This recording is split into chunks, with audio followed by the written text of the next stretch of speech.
Good morning, everyone, and welcome to the Asia GenderSmart Investing Forum. We are so pleased to have a large audience joining from all around the world today. My name is JJ Erpaiboon, and I'm with Gobi Partners, and I will be your host for today. Now, please feel free to introduce yourselves in the chat box, write your name, what country you're joining from, and your title if you'd like. You can use the chat box to converse with each other, but please bear in mind to respect the chat code of conduct that has been posted in the chat box. Now let's get to the programming. So today, the Asia GenderSmart Investing Forum, presented by Gobi Partners and co-organized with UN Women's We Empower Asia program, funded by the European Union, is a two-day forum bringing together industry leaders from across Asia to provide investors, entrepreneurs, corporates, and advocacy organizations in Asia with guidance and good practices to advance women's economic empowerment and women in leadership roles in Asia through GenderSmart investing. We are kicking off day one of the 2 days. Now let's take a look at the agenda from today. First, okay, you can see the agenda here. First, we'll hear opening remarks from Tsao, founding partner and chairman of Gobi Partners, and Sarah Knibbs, deputy regional director of UN Women, Asia and the Pacific.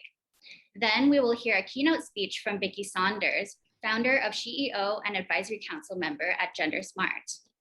After that, we will go into a 35-minute session with a 10-minute Q&A on ESG integration drives inclusive innovation and growth with Maud from Global Impact Investment Network, who will be moderating a panel with Xu Yin Tang from Palomar Capital and Beacon Fund, and Erin O'Coke from EY Assurance and Climate Change and Sustainability Services.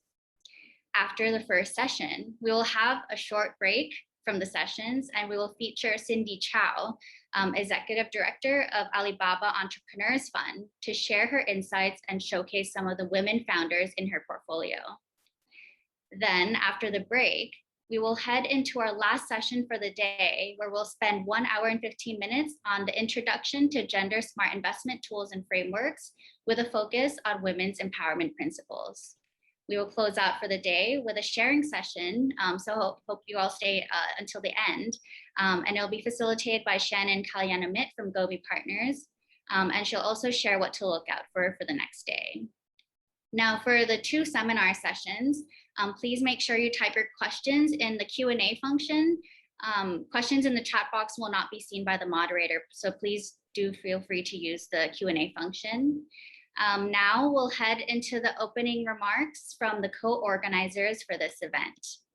We'll hear from Tsao, founding partner and chairman of Gobi Partners, the most interconnected pan-Asian venture capital firm with 1.2 billion in assets under management across North Asia, South Asia, and ASEAN. Welcome, Tom. We'll also hear from Sarah Knibbs. Hi, Tom.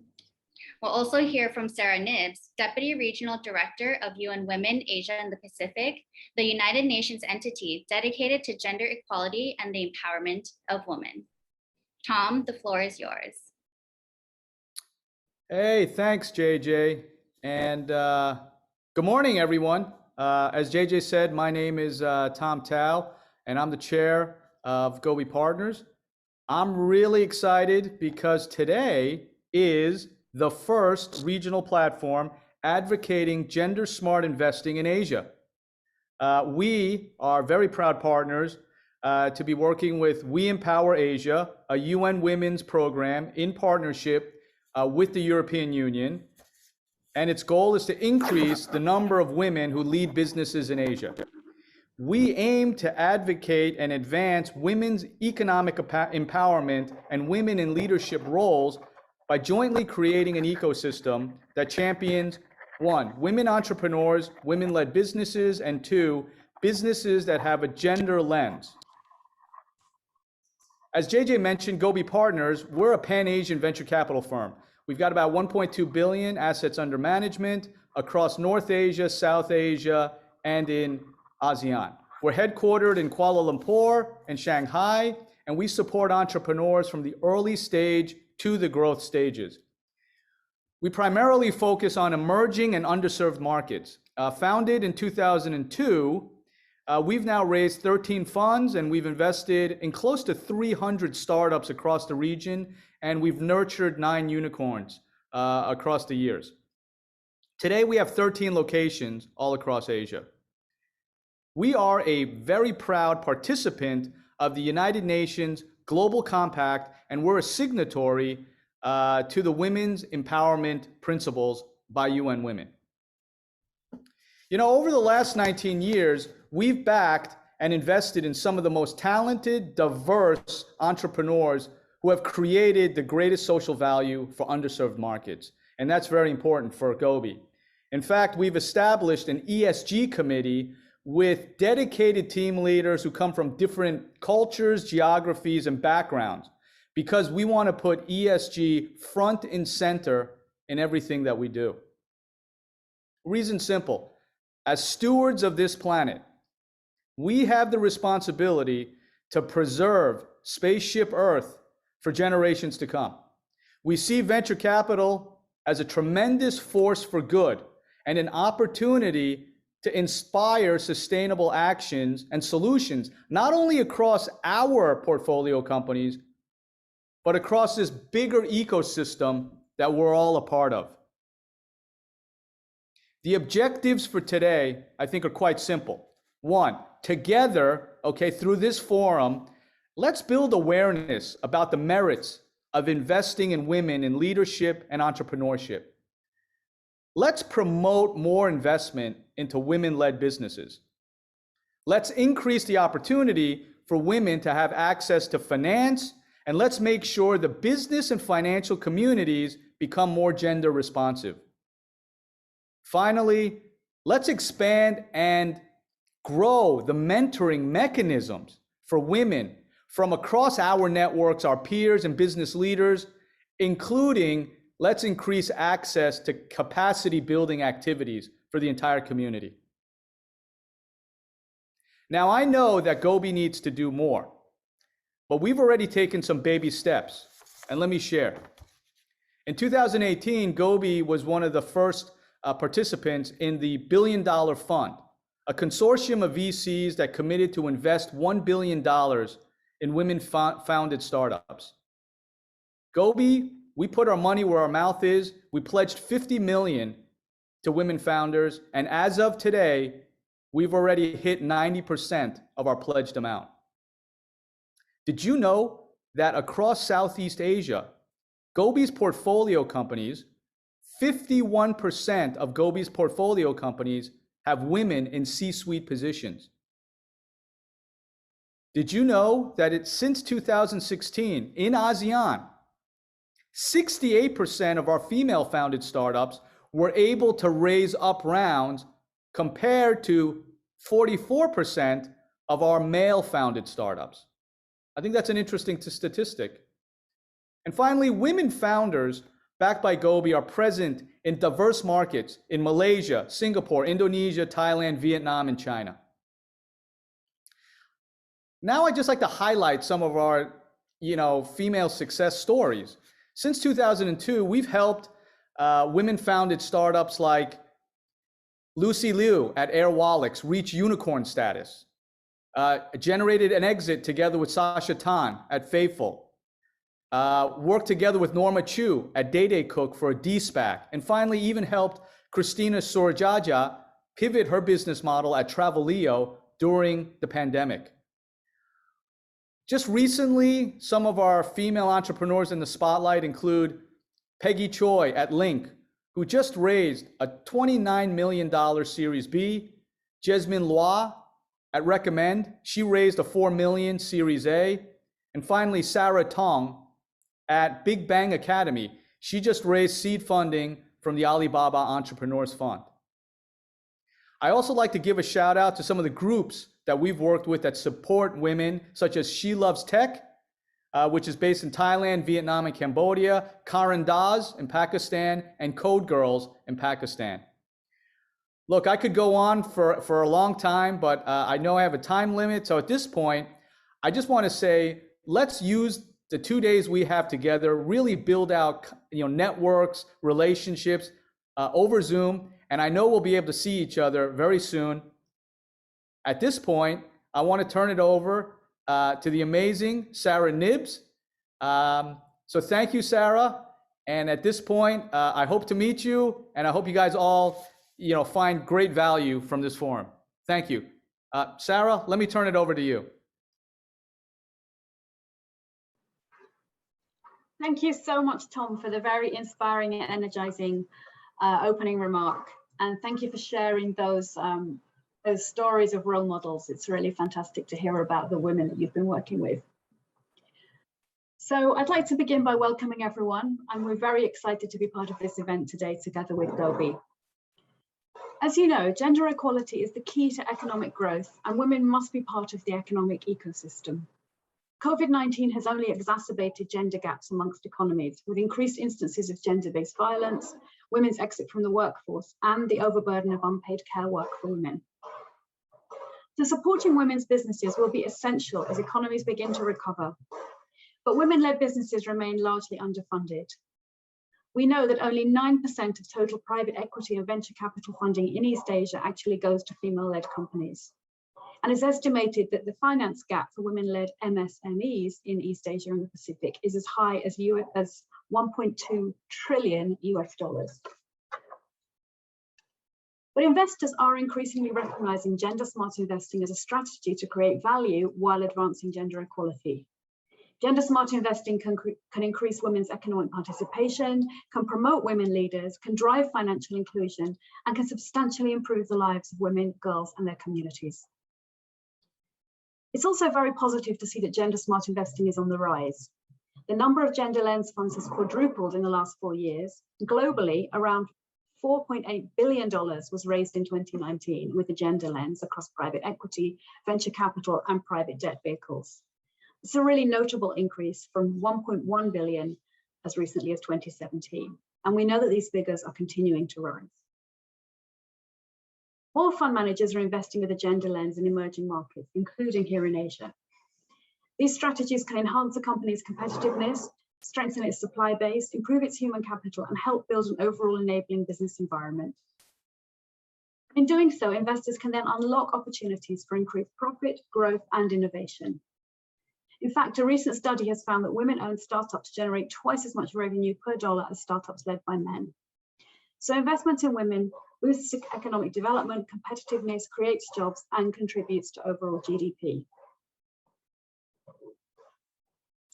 At the same time, gender-smart investments go hand in hand with other strategies to increase gender diversity across companies. And I think that Tom already highlighted some of these. But the IFC reports that gender-balanced senior investment teams generate 10 to 20% higher returns for private equity funds and venture capital funds. Gender-diverse investment teams are also more likely to seek out gender-diverse companies and are more able to manage gender-diverse portfolios. Gender equality is critical to any intervention for creating sustainable and inclusive economies and societies. So for this reason, gender indicators do need to be integrated across all sustainable finance instruments and investment funds.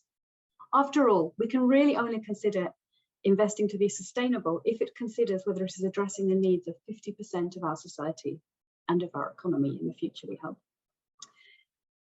The investment ecosystem has a key role to play as its policies and practices have a tremendous potential to create a significant stimulus to decent jobs and leadership prospects for women. This is why all the major global frameworks, including the Sustainable Development Goals, recognize the private sector, including investors, as major players in influencing inclusive and sustainable development for the future.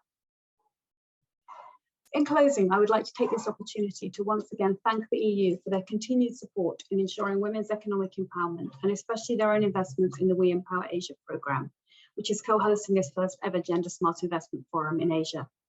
I would also like to very much thank our partner Gobi for their hard work and efforts towards promoting a more equitable investment ecosystem in Asia and co-organising this important exchange.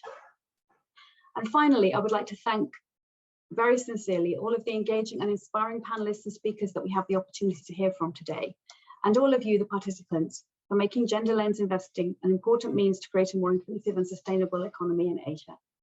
Thank you so much, and I'll hand back to JJ. Great, thank you, Sarah and Tom as well for giving us the background of Gobi-UN Women and an overview of what we're looking to achieve here today, promoting gender smart investing across Asia.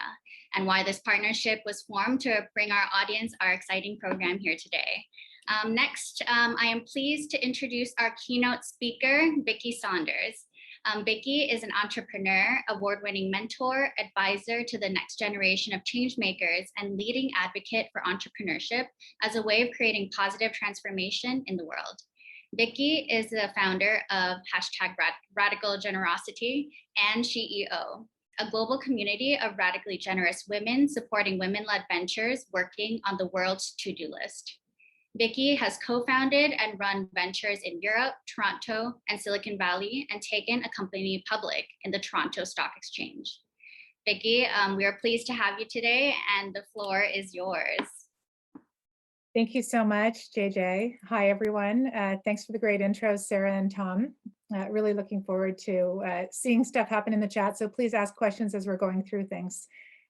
Just a little bit more of an introduction of myself before I get into this. I have wondered for many, many years, the sort of organizing question of my life is, how do you create the conditions for innovation to emerge? How do you create the conditions for social innovation to thrive and for people to feel free? And I have worked inside corporates, in communities, with tech, women, youth, social impact, tons of different experiments.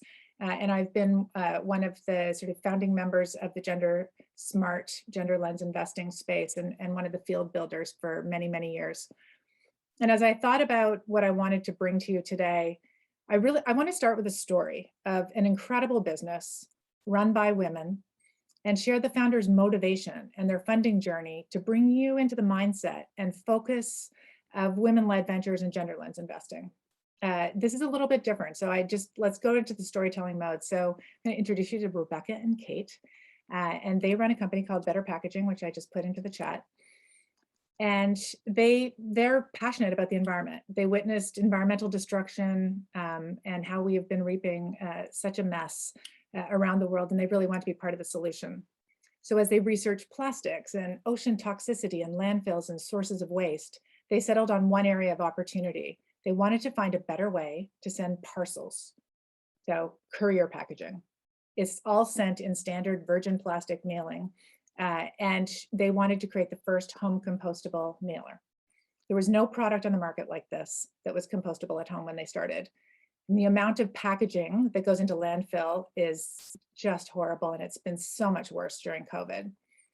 They caught a huge opportunity and found themselves with an amazing product in market, filled their inbox with orders, millions of dollars of orders from the biggest brands and companies around the world, scaling opportunity, a rocket ship of a company on their hands, and all things that we're supposed to aim for as scale-ups. But it wasn't enough for them. Being committed to their mission of continued innovation and improvement, they knew they could do better. So about a year ago, 3 years into their business, they sat down with their team and they imagined what a truly ideal packaging would be. They dared themselves to ask, what if packaging actually cleaned up the environment? 80% of the plastic that's in our ocean has entered through rivers and coastlines. What if we could remove it before it reached the ocean? And what if packaging could help break the cycle of poverty and plastic pollution? The poorest places in the world are often the most polluted. Poverty and pollution are intrinsically linked. What if we could break the cycle? And I'm very excited to announce that they just launched this product yesterday, 100% recycled ocean-bound plastic pollution to make courier packaging. So just to even imagine what that is. They're now working with communities in some of the world's most impoverished coastal regions to clean up beaches and waterways. They're paying people a living wage to clean up the pollution in their community and using that as the raw material for their product. It's a circular solution to plastic pollution. This is a huge innovation, and there are investors lined up to participate in their next round. We anticipate that this is going to be an impact unicorn, a term that I hope you will be hearing more and more often, impact unicorn. Regenerative economic business models that heal the planet as they scale. Just think about that for a minute. I'm very, very hopeful that the era of extractive business models are on their way out. So what kind of capital enabled this innovation? If you're an investor sitting here today, I ask you to think, if you'd been an early investor in Better Packaging and they came to you with millions of dollars of orders sitting in their inbox saying, we want to pause and rethink what we're doing. It isn't good enough. How would you react? What milestones that you negotiated would you be willing to reset? Two young moms with 5 kids between them and a deep passion for the environment. I'll tell you, from my past experience, these 2 women would have been removed, replaced by someone who knows what they're doing, AKA abides by the rules of winner takes all, and go and make as much money as you can as possible without concern for the larger environmental and social issues. But Kate and Bex found capital on their own terms. They got a loan in the early days from a community of women who showed up using their power with, rather than power over them, who were in love with the vision and wanted to support them. Their SheEO loan of $100,000 at 0% interest gave them the time to root in their values and get really clear on how differently they wanted to do things. And as Beck said, I always knew business could be done differently, and this community validated and emboldened us to go for it. A year later, they had their first outside capital from a group of high net worth women, 100% aligned with their purpose. And now they have their pick of strategic, well-aligned capital holders to scale. So we're going to see more and more of these kinds of ventures that have blended capital roots that reflect the holistic nature of their purpose. Well, I'll talk about this a little bit later, but blended capital is really, really critical to coming up with the new models that we need at this time. And there are thousands of better packaging like innovations under the radar waiting to be discovered.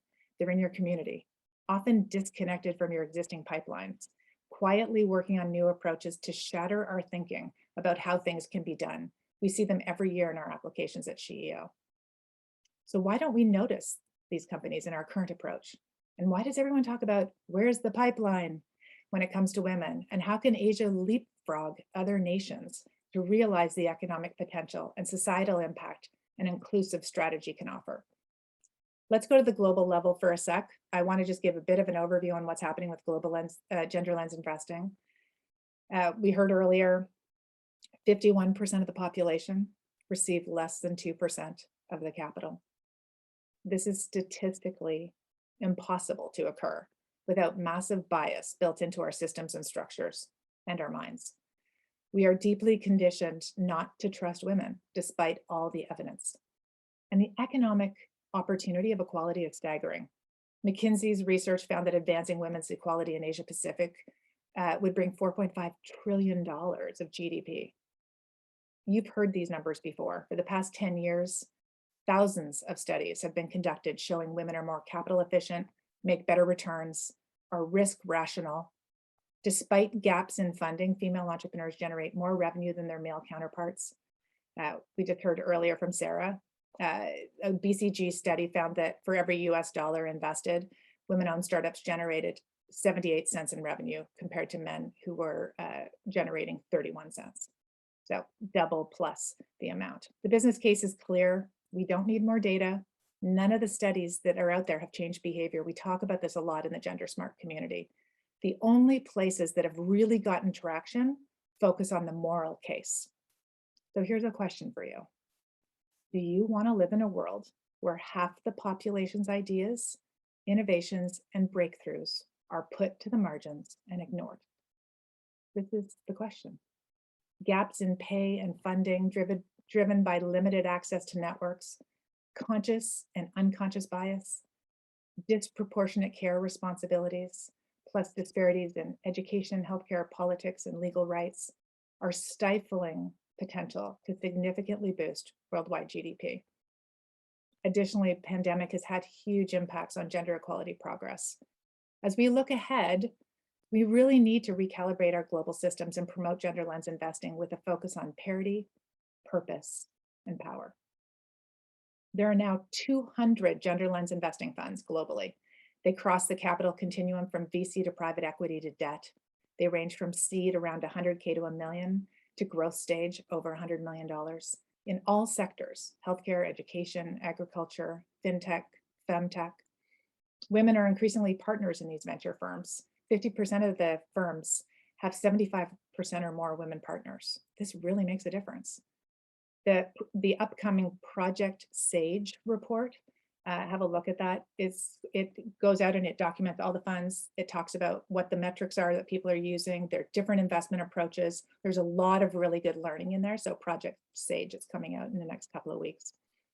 In Asia, obviously, where gender lens investing is emergent, there's a lot of great examples. We heard earlier from Gobi, and congratulations on getting to 90% of your $50 million commitment. And we hope that you'll make an even bigger commitment, maybe at a zero for the next 5 years. Love to hear more of those examples come through. Corporates are also getting in on the action with pitch competitions for women, impact investing, funding forums. There's a lot of programming going on, surfacing these ideas so that we can actually see more about what's going on. UBS is also launching a global female founder program to accelerate access to capital. The economic opportunity is being globally recognized. And Beacon Fund, seeded by Patamar, is addressing a huge gap in the market of revenue generating profitable small and medium-sized businesses with healthy growth rates. Outside of Asia in the gender lens investing space, there's a really big intersectional focus on funding Black, Indigenous women of color. Bankers are also getting in on this.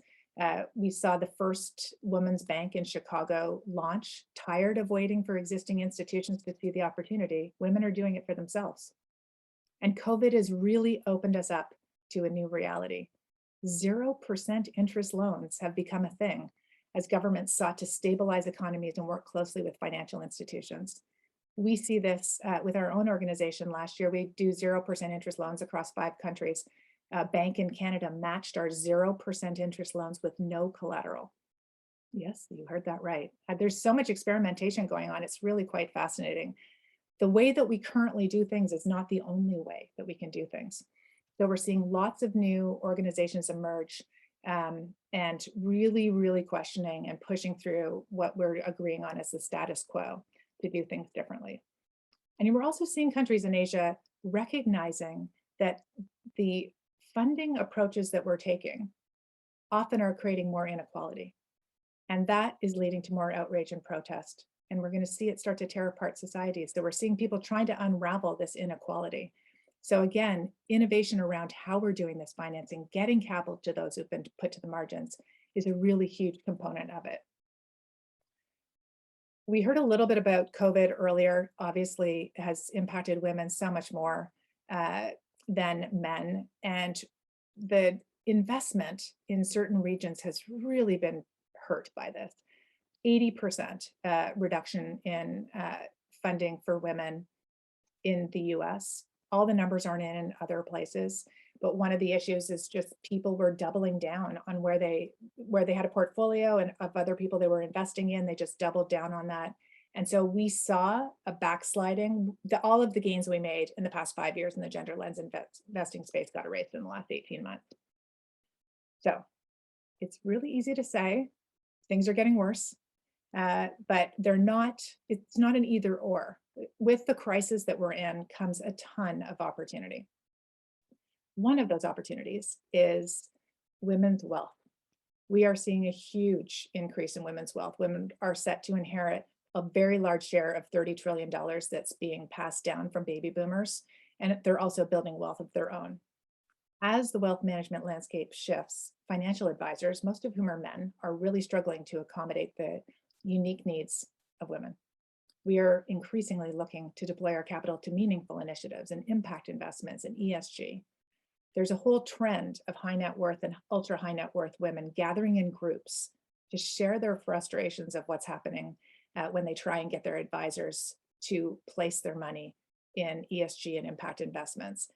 And so they're starting to build their collective financial acumen and identify co-investment opportunities. I get asked to speak at least one of these groups a week from all over the world. They want to know what's out there. Tell us the stories of the kinds of businesses that we're not getting shown. Show us what's possible. And they're coming into these groups. So if you're a high net worth woman on this call and interested in these things, ping me after. I'll put my information in the chat so I can connect you to some of these groups. And women entrepreneurs really are coming to the table with very different motivations, like you heard before with Kate and Bex. They want to solve social and environmental issues. They want to see living wage. They want to have flexibility at work, because a lot of these issues are the reason that they either left jobs or started their business in the first place. So thanks, Maura, for putting my name in the chat.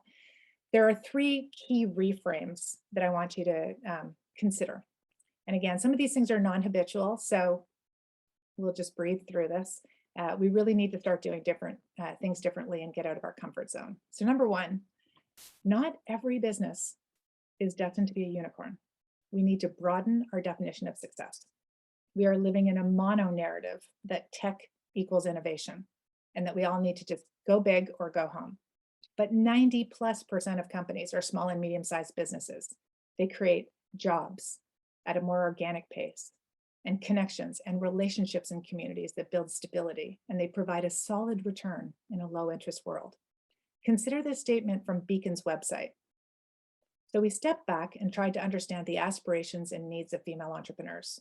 And we got into the trenches by investing in 14 women-owned companies over the last 3 years through the Investing in Women Fund.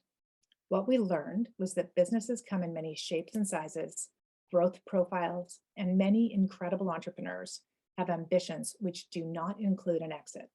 But right now, financing options in our markets are concentrated in predominantly one format: venture capital and private equity. PE and VC funds deployed approximately $8 billion in Southeast Asia in 2019, many targeting the same opportunities: explosive growth companies, cash incinerating business models, often binary win or lose. Beacon, which I mentioned earlier, is charging 8 to 12% interest on their loans. And we know from study after study that women pay their debts. There are lots of other ways to get returns in the market besides everybody out there looking for the unicorns. The second reframe is to blend capital to reflect the diversity of businesses in our new reality. As we expand our definition of success to look at how businesses are run and what they need, we need to take a much more portfolio approach to this. And an unbelievable example last week, for those who may have missed it or saw it, was Sequoia, big, large VC firm, global, declaring the existing time-based model of investing as obsolete. Forget the 10-year fund structure. They have put all of their capital into a single vehicle and will use different stages and different kinds of capital at different places. So starting to see VC getting blown up a little bit, which is quite interesting. And again, this concept and perpetuating the myth that one size fits all is finally starting to get disrupted, which is really nice to see. And the third piece here is scaling up is going to be replaced with scaling out. We have a dangerous global narrative around go big or go home that's rooted in a mindset of winner takes all.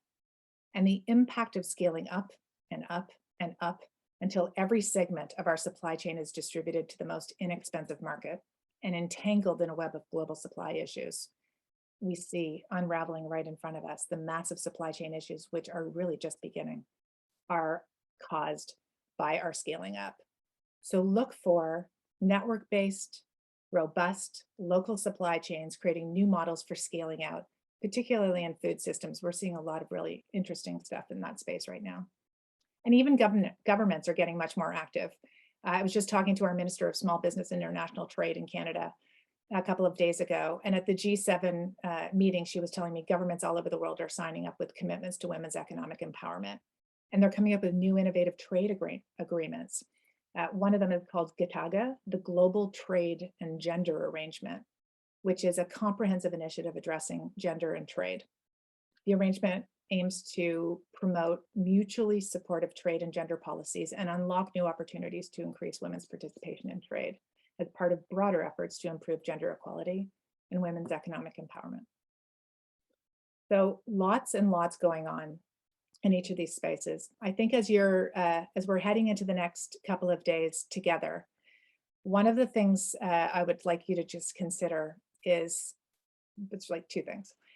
Number one, challenge your assumptions. We are deeply conditioned to think that women are riskier. Data proves they aren't. This is something that we have to unwind from our unconscious bias. We have a narrative that keeps promoting this behavior of being monopolistic, winning the whole market, and it's really a trap for us. We need to remind ourselves that that kind of behavior results in totally unequal societies, leaving the vast majority in the margins. And with Asia's goal of being an inclusive economy, it demands a different path forward. And gender-lens investing is a strategy that can get you there. The second thing I'd like to say is get out of your bubble and get into relationship. The key to succeeding in the gender lens investing space is getting into relationship with others. You need to build a strong foundation and form alliances with others.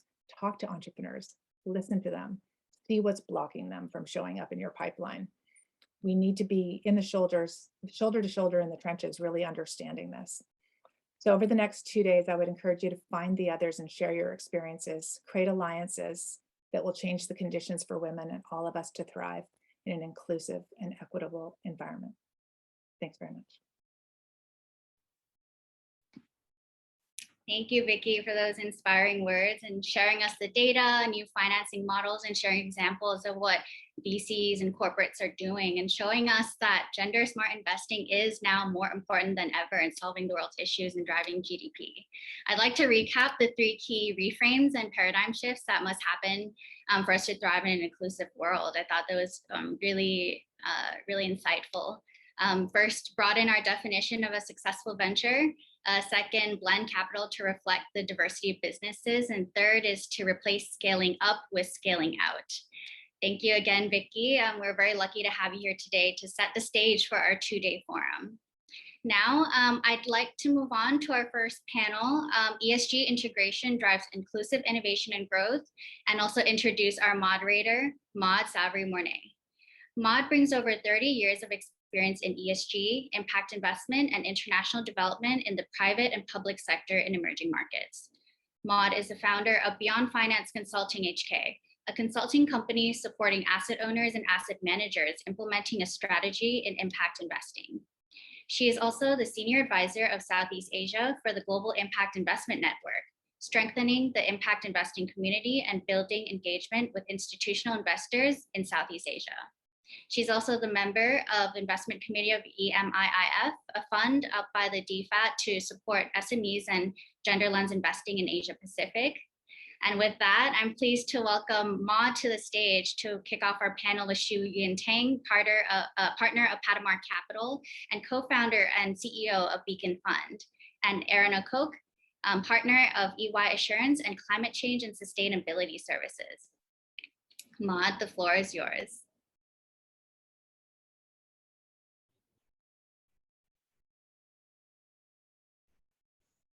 Yes. Hi, Gigi. Hi, everyone. Could you please help me turn on my camera? Because it says I can't actually, I can open it. Anyway, I'll start. And thank you so much for inviting me. It's really my pleasure to be invited to moderate this panel on gender smart investing. And of course, thank you, Gobi Partners and UN Women for facilitating this very important conversation,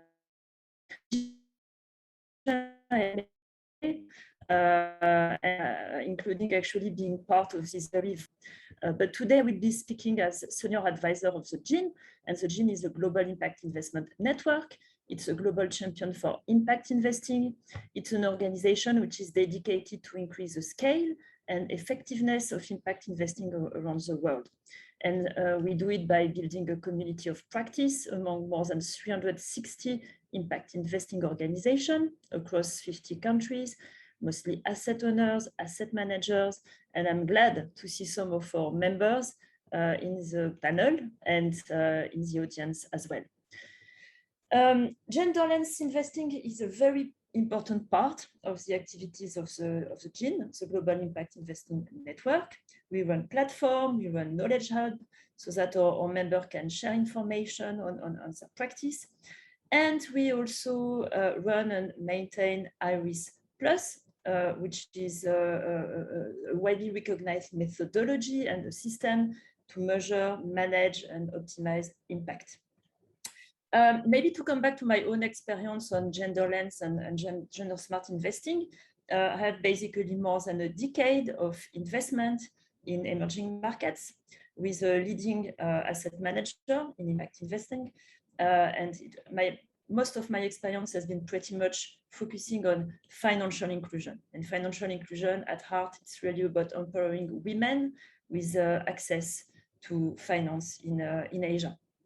And as Gigi mentioned, I'm also investment committee member of EMIF, which is a very interesting initiative of DFAT, the Australian Department of Foreign and Trade Affairs, to finance funds in Asia Pacific, which finance SMEs and helps them to drive a strategy in incorporating gender lens in Asia.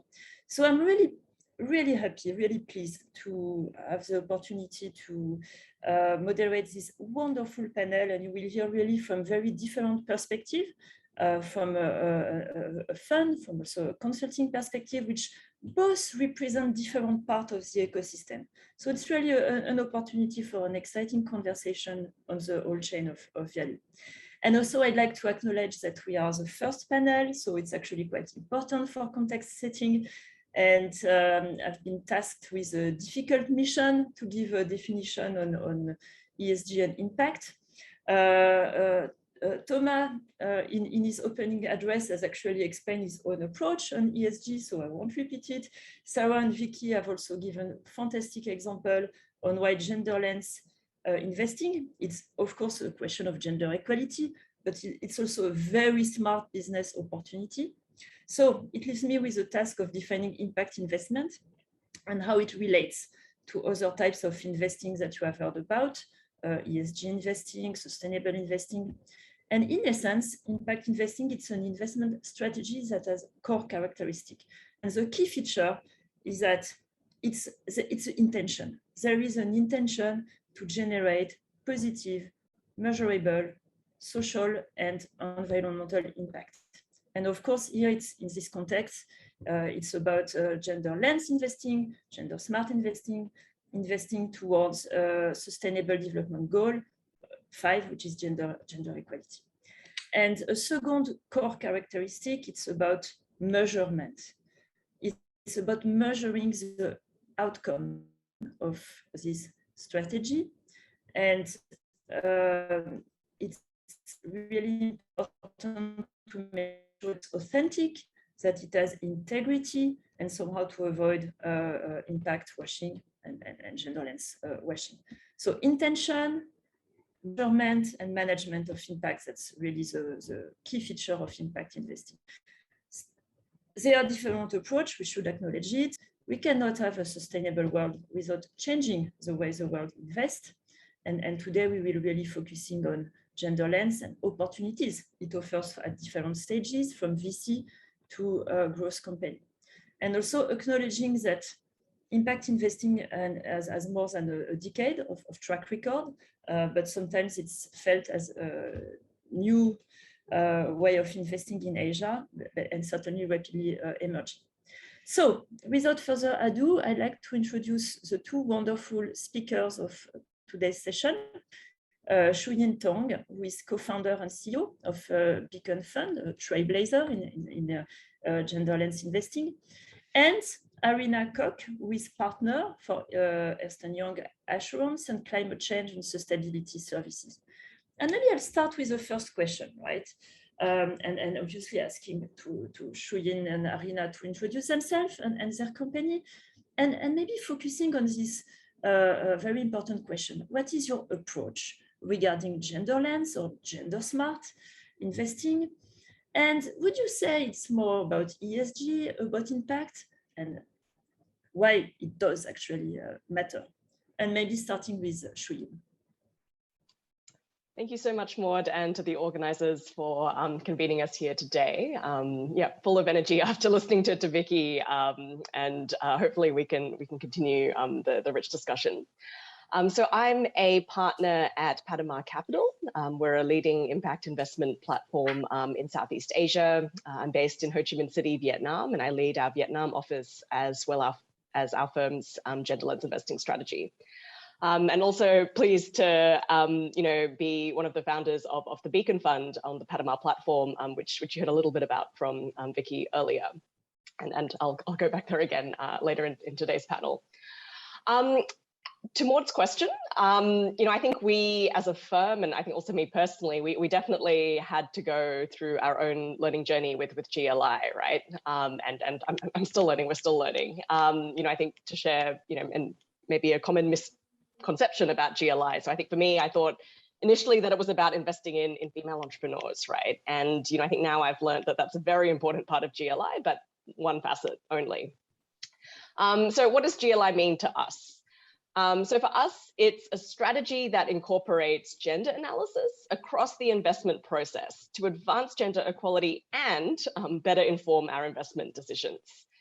And I like that definition because it's more holistic, right? It's not just about, counting women or pointing funding towards female entrepreneurs, but really valuing women and developing a strategy and thesis around them, right? So that kind of intentionality and thoughtfulness is really there.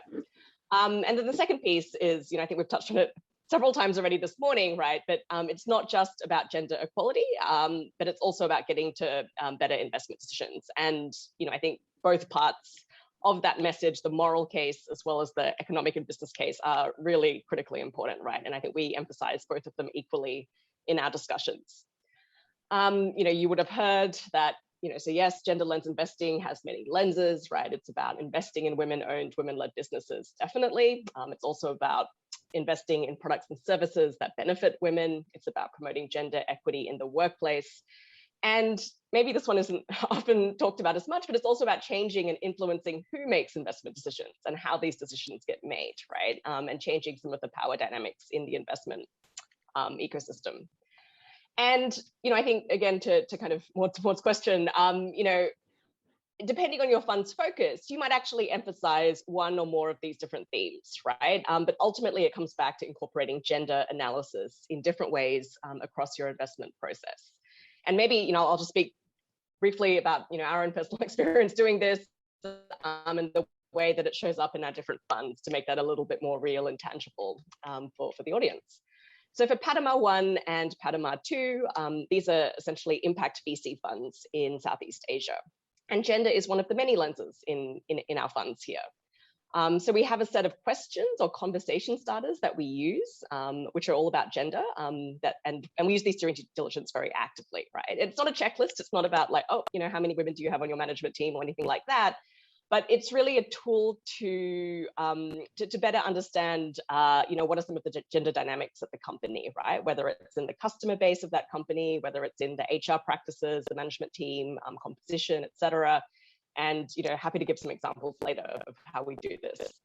That said, we're also really proud to have brought to market 2 funds which are dedicated specifically to women-owned, women-led businesses. And they really shine a light on opportunities in this area. That's the Investing Women Fund and our Beacon Fund as well. And the driving force of these funds is gender, right? And that focus has allowed us to do more to address some of the systemic barriers that women face in accessing capital in our region. And it's also allowed us to explore new models outside of VC entirely, as was mentioned earlier as well, and happy to share some examples of that as well. And I think, maybe to end off, I think giving different actors and different funds the space to make a commitment to GLI in a way that makes sense for their own organization, right, an investment strategy, is possible, right? And I think it is what enables wider adoption and really enables GLI to scale, right? So not every fund tomorrow has to turn around and suddenly invest only in female entrepreneurs. And maybe that's, I think, again, that misconception, which might be holding people back, right, from dipping their toes into the water and hopefully plunging in later on, right, into the exciting world that is GenderSmart investing. I'll pass back to you, Maud. No, wonderful. Thank you, Shoin. I think you said very important things, right? That it's about valuing women and not accounting women. It's about not only gender equality, but also a smart and good investment decision process. And even if as a VC fund, you are focusing on women-led business, you are actually keen and learning how to apply a gender lens at every stage of the process. And I think that's a very important consideration. Arina, would you share your experience as well in this space? Thanks, Maud. And thanks for having myself, Arina. Just quick introduction. I'm the partner of EY Malaysia's Climate Change and Sustainability Services. And to share on the the thoughts of what EY does, there's 2 prongs. One prong is, as a firm, an international firm, we do work with not just the financial institution sectors, but also other sectors, because we believe that it's not just the financial institutions that will be able to drive and rally sustainable finance. So one of our key critical aspects is really to have that breadth ability to reach out to various key sectors, whether it's in the agriculture, the utility that needs to decarbonize, or the agriculture sectors that need to manage, the agriculture farming solutions. These are the various aspects that we have to look at, to weave in the solutions before the sustainable finance can also come into play a key critical role in driving this very important agenda. So what we have done or seen in the region, while ESG investing is gaining a lot of impact and traction, EY has been supporting our central bank in Malaysia, Bank Negara Malaysia and Securities Commission led task force on climate change. There already has been discussions on what are the ways to drive sustainable finance and how this can actually be ramped up. What we have also done is in our partnership with Securities Commission was to also help them to actually set up the Malaysia Sustainable Finance Initiative, a one-stop center to actually host all the information on sustainable finance, which includes gender lens investing. So we have been churning out and working with Securities Commission to actually churn out a number of cases, webinars, and thought leaderships in driving gender lens investing and sustainable finance from a broad perspective. So that is pretty much on a very much day-to-day what our efforts are, not just focusing on the financial sector, but the other sectors as well. One thing I was also hoping to note that on this forum is, the financial institutions players aside, there is a need to actually rally a broader ecosystem. And what's important is really to understand what are the critical societal issues that could be interlinked with climate change when we consider mitigation and adaptation strategies, the needs for society at various geographical locations. There is no one size fits all. However, there could be solutions that could be scaled up for the region and also in various sectors if this use case are tested, tried, and shared on a more broad basis. So those are the more critical aspects that I wanted to, rally in this conversation today. So Maud, hopefully that gives you a view of, just a quick start introduction of what we do. Yeah, and thank you, Arina. That's actually very important thought, right? I mean, for this connection between gender and other critical issues, such as climate change, but also building up sustainable agriculture and solid value chain. And you allude as well to a second important point is how to build up a sound ecosystem, including interacting with regulators. And we will come back to it because that's actually important. Maybe let's go a bit more deeper, right, in the discussion about gender lens and investing. And Shuyin, you and other speakers before mentioned several times the business case, right? So maybe let's deep dive a bit into it. And when you apply a gender lens to your investing process, is it because it creates better risk profile or better connection with your markets? Does it bring better profitability of your investment? I mean, in general, how have you built it with your investment business? Another way to rephrase it, what do you tell your investors and stakeholders? And maybe starting with Shuyin. Yeah, absolutely. Thanks for the question. I think certainly if we're looking more on the business side, right, and I think we all acknowledge the moral side very clearly and how important it is. But on the business side, I mean, I think we emphasize both, I think, the risk and the opportunities, right? I think as we were chatting about, or as Vicki was mentioning in the previous session, often I think the focus with women can be around the risks, right? And I think there is increased kind of risk perception or misperception, right, when it comes to investing in women. So I think, definitely we think that, applying a gender lens can mitigate the risks, but it's also really important to emphasize that applying a gender lens can also unlock opportunities, right? And then maybe let me get into how it does that. So I really don't think it's just about kind of like risk avoidance when it comes to gender lens investing. So, I think maybe let me take more of I'll start with maybe a VC example and then go into maybe the non-VC example, right? So in our VC investing work, as I've shared, gender is not our primary lens actually, and we don't only invest in female entrepreneurs. But we definitely believe that no matter what the profile or makeup is of the company, you know, a gender lens is a useful tool to help us ask better questions throughout the entire investment process, right? And also listen for better answers. And, you know, I think which investor doesn't like getting more data during the due diligence process, right? And getting deeper into the nuts and bolts of a business. So, you know, for example, I think one of the ways that we've applied it very practically is, you know, engaging how well an entrepreneur understands his or her customer base, right? So what is the gender makeup, right? How might this influence purchasing patterns, behavior, and how might this differ between men and women, right? And we can identify often some potential blind spots, right, in the way that the entrepreneur or management team has approached this issue. Maybe one, you know, story here. I think one of my colleagues, who happens to be a man, right, was sitting in a board meeting of a portfolio company, and you know, in the board deck was a photo of the company's customers, right? And you know, he actually asked the question like, oh, you know, just from this photo, it seems like the majority of customers of your company are actually women, right? And do you know what percentage that is? And everyone looked a little bit sheepish because they didn't actually know the number off the top of their head. But they said, okay, well, you know, it's a good point, right? Let us go away and check, right?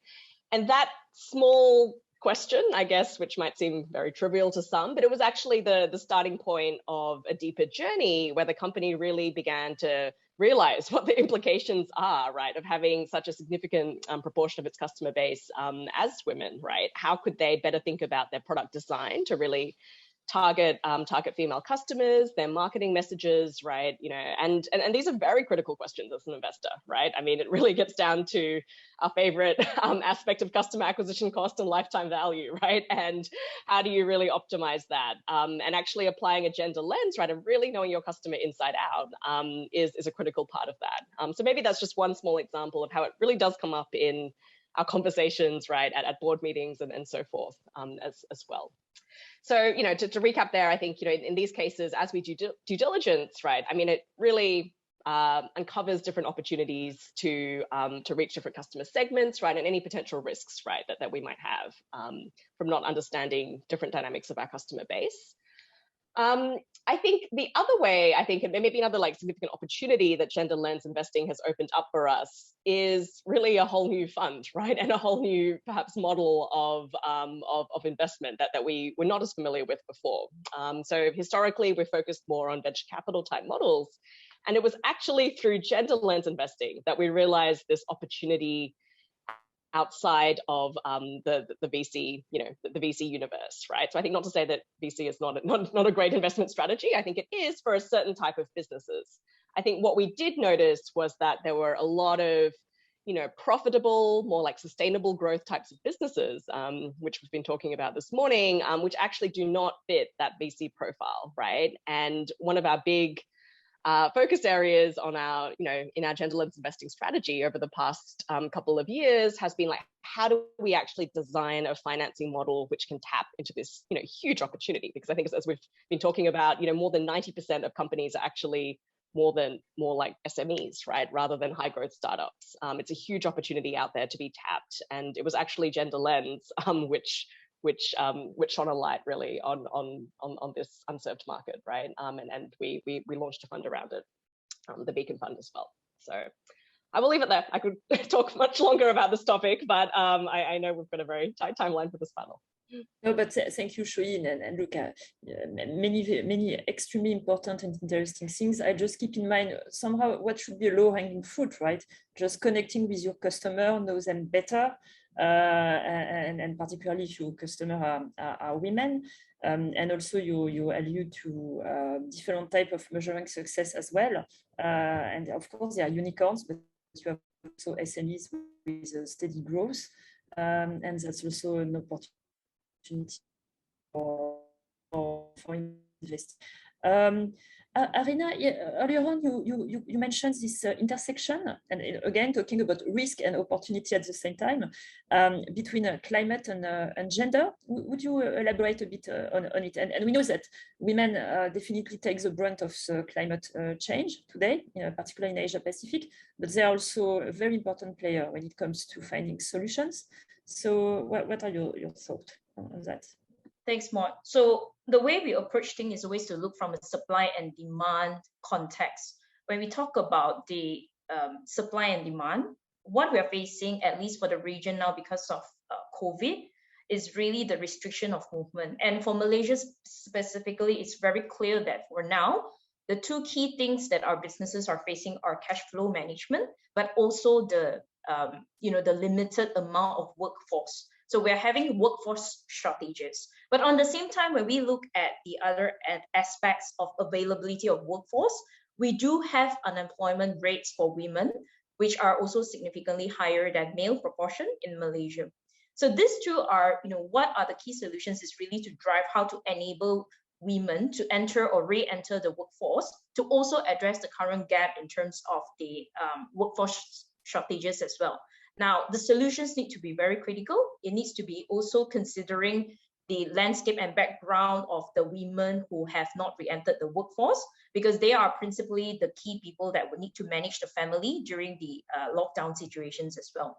So these are just one of the aspects. But one thing good I wanted to highlight is, given the recent announcement of the Malaysia 2022 budget last Friday, the government has already announced quite a number of focus areas and interventions. So the government has already allocated within the budget 230 million financing funds to assist women entrepreneurs affected by the COVID-19 pandemic to increase their business capacity. Now, this financing funds is where it will address at least managing the cash flow, as I mentioned earlier. The other part is there are also incentives, to train and help promote businesses, whether it's online businesses or program, to benefit 5,000 participants, including 2,000 single mothers. And based on this advancement, we also have our finance minister who said that through the Securities Commission, they will now compel all public listed companies to appoint at least one female director, which is expected to take effect on September 1st, 2022 for large cap companies and June 1st, 2023 for other listed companies. So we can see that, based on the supply and demand, there are also push not just for small, medium enterprises with financing interventions, but for large organizations, the demand, at least from the regulatory viewpoint, is also pushing for women leaders on a very clear time frame. So that is really one significant step, at least the government from the carrot and stick perspective. They are already innovating this intervention since last Friday.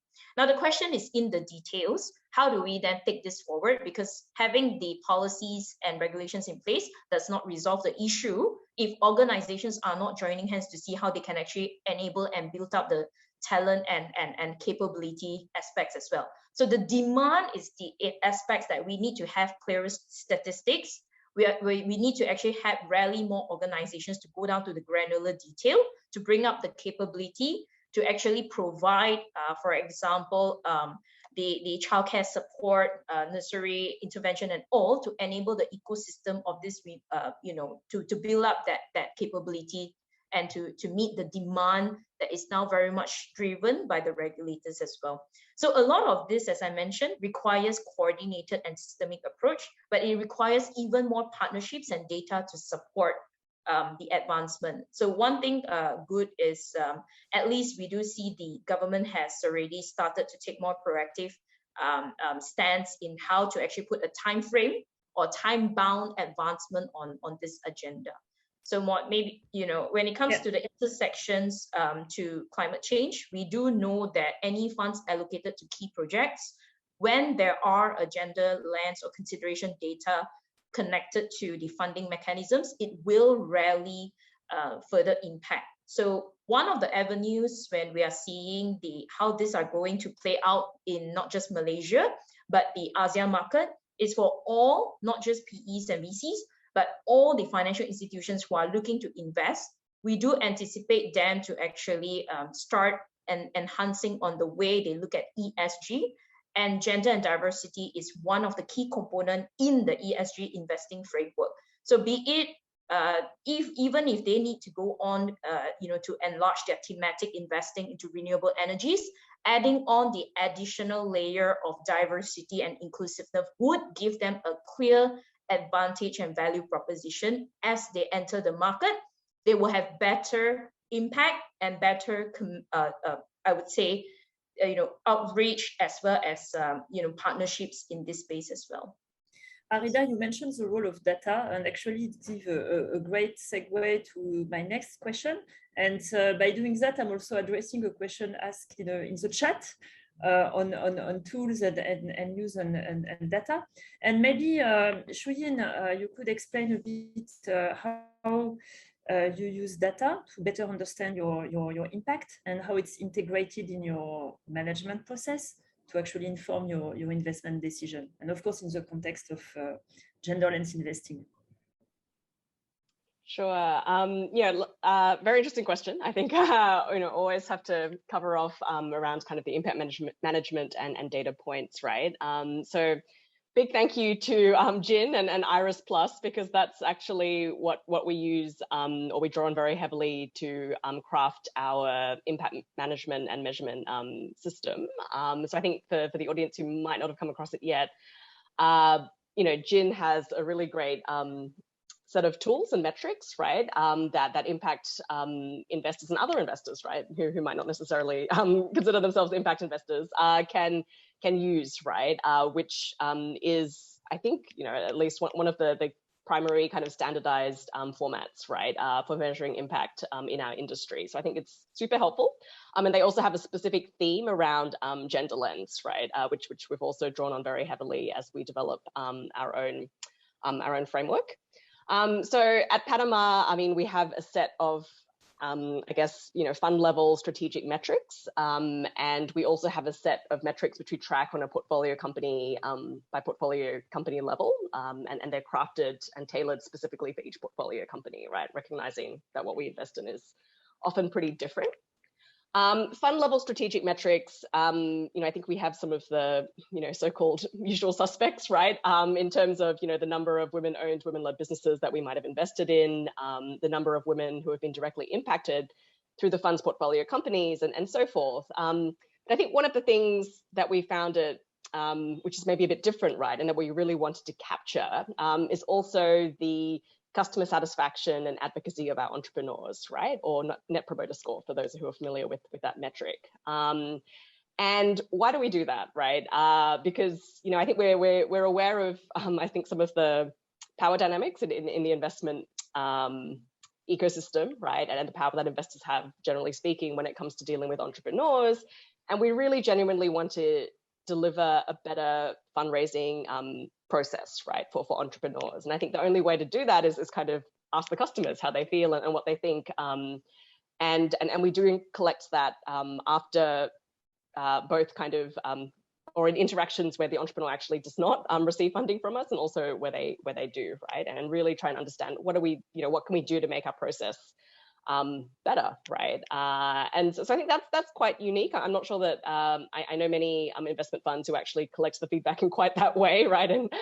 And it was a bit scary for us at first, right? Being kind of a bit more vulnerable, right, to that feedback. But I think it was a good thing for us to do. So that gives you maybe an idea of what we collect at a fund or strategic level.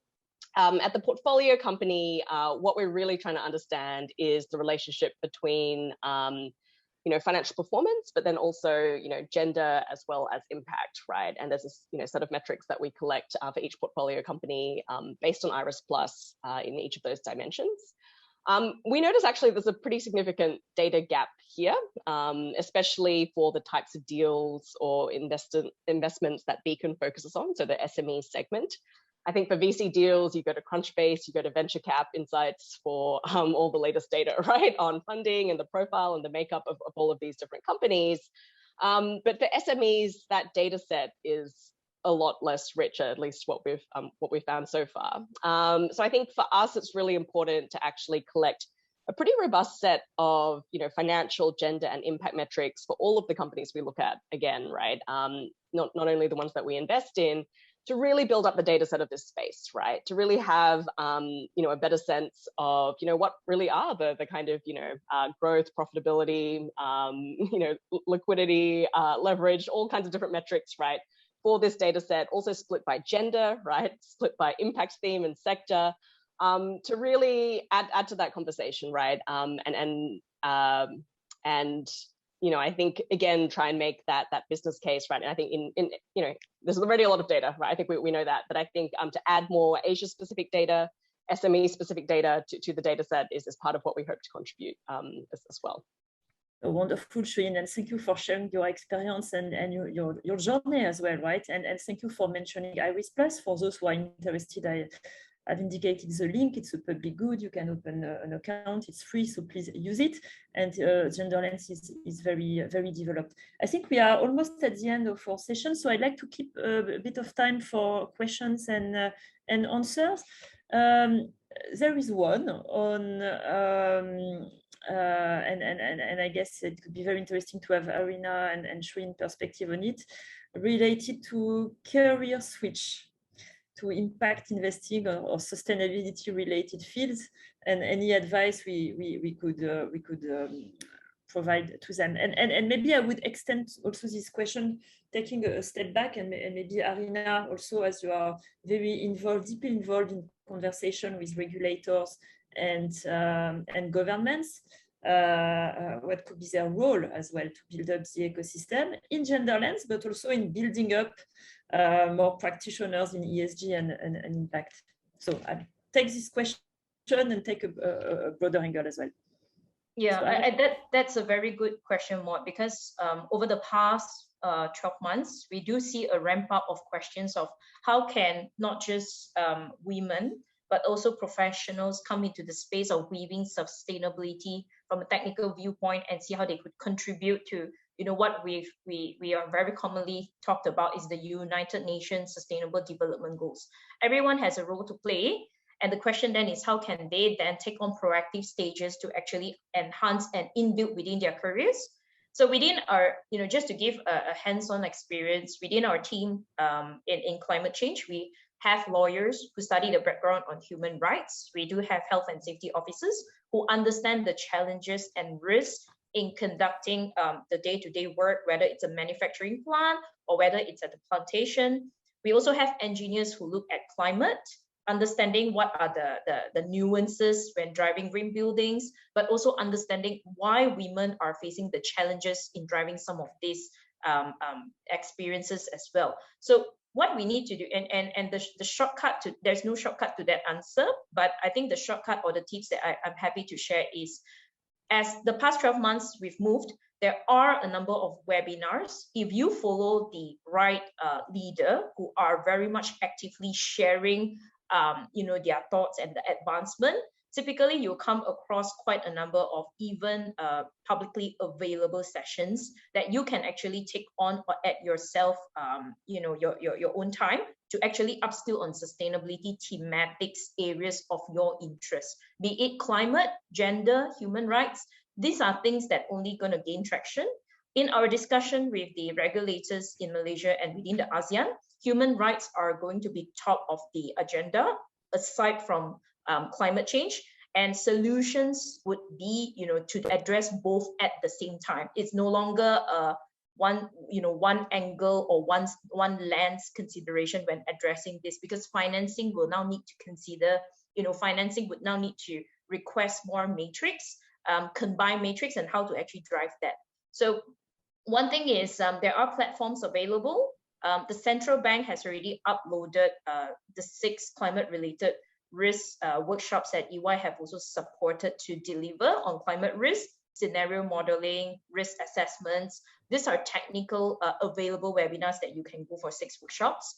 For MSFI, it's a one-stop where you can also get access to even broader webinars. And Thomas was actually one of the invited speakers to also share how he's driving this on that as well. So there are a lot of forums and assessment and webinars that you can reach out to. For those who are keen, My tip is to get into the conversation. Take your time to actually understand the applicability to the granular level. It's not sufficient to understand concept without, the push to actually apply it into your operation. So whatever sector that you're operating in, there is a value or there is a way to strategize the intervention of driving change. And the focus is really to find where are the avenues that you can drive change, be it if you're an engineer, be it if you're a lawyer, there's a way to do it. So back to you, Maud. Wonderful. I think it's a very clear answer. It's really about bringing together different perspectives, different skill sets, and applying it to sustainability, impact, or ESG issue. I think we are at the end of the session, and I really would like to thank everyone for their very active contribution. It was really my pleasure, and it's a bit difficult to give it a hard stop because I feel we could continue this conversation, but there will be other panelists. So see you there. Thank you. Thank you all. Thanks, Maud. Thanks, Shireen. Great. Well, thank you, Maud, Shiyun, and Arina for that extremely insightful session packed with lots of data and examples to make the business case for impact, ESG, and gender smart investing, and also touching on the intersectionality of impacts of COVID, climate change, and gender lens in driving change. Okay, now we have some time for a break. Grab some water, grab some food. We are going to have a 15-minute break before our next long session. And the break we will be showcasing an investor, Cindy Tsao, the executive director of Alibaba Entrepreneurs Fund, and also some women founders from her portfolio at the Alibaba Entrepreneurs Fund. Stay tuned. You can tune along or go grab some water, and we'll be back in 15 minutes.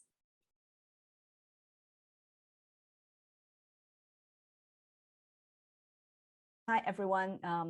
I'm Cindy Tsao, Executive Director of Alibaba Hong Kong Entrepreneurs Fund. Alibaba Hong Kong Entrepreneurs Fund was started in 2015. It is a $130 million fund that Alibaba Group dedicated to set up. The mission of this fund is to use the money to invest into startups with a Hong Kong nexus to help really groom the startup landscape in Hong Kong. In particular, we would like to see successful cases which can act as role models for other aspiring young people in Hong Kong to really try to grasp their dreams.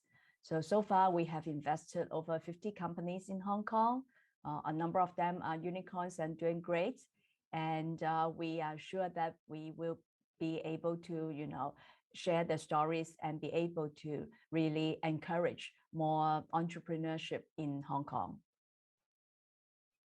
Thank you so much, Cindy.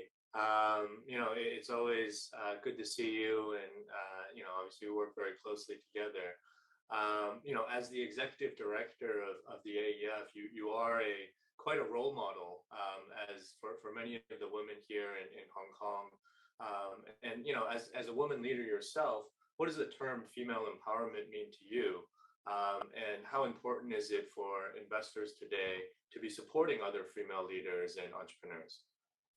Thanks, Chibo, and thanks for the kind words on myself. I guess, being a female executive, it is important that we get support from our counterparts. And for me, women empowerment is something that is really necessary, even though when I meet a lot of female entrepreneurs, when I ask them this question, they always say, oh, I never thought about myself as a female when I do my own business. I just ignore, the gender issue. But, to be honest, I think female entrepreneurs do need our, more support. If you look at the data worldwide, the amount of VC money going into to support female entrepreneurs are relatively much smaller or less then that goes to ventures run or founded by male entrepreneurs. So this is really something that we have to reckon. And therefore, as an investors, we would love to see more, successful women entrepreneurs that we can support, and also to spread their stories to inspire more people, especially the female entrepreneurs. Yeah. No, we totally agree with that. And that's exactly the reason why Gobi as a platform, actually in 2018, we pledged $50 million to the $1 Billion Foundation to support female entrepreneurs and leaders here in the region. Now, obviously, over the last 5 years, we've been investing very actively in Hong Kong through the AEF, and a number of the investments in our portfolio are with female entrepreneurs and female founders. Maybe you could share a little bit of your experience working with these female founders, and any good stories that you might have to share with us. Yeah, well, we have really a handful of companies founded by female entrepreneurs, but of course we would love to see more.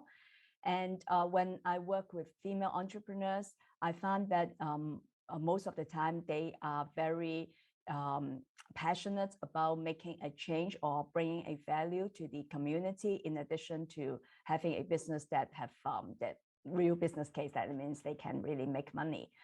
Say, for example, when I first met with Crystal from Pickup, she impressed me a lot because what she is trying to do, which is the last mile delivery.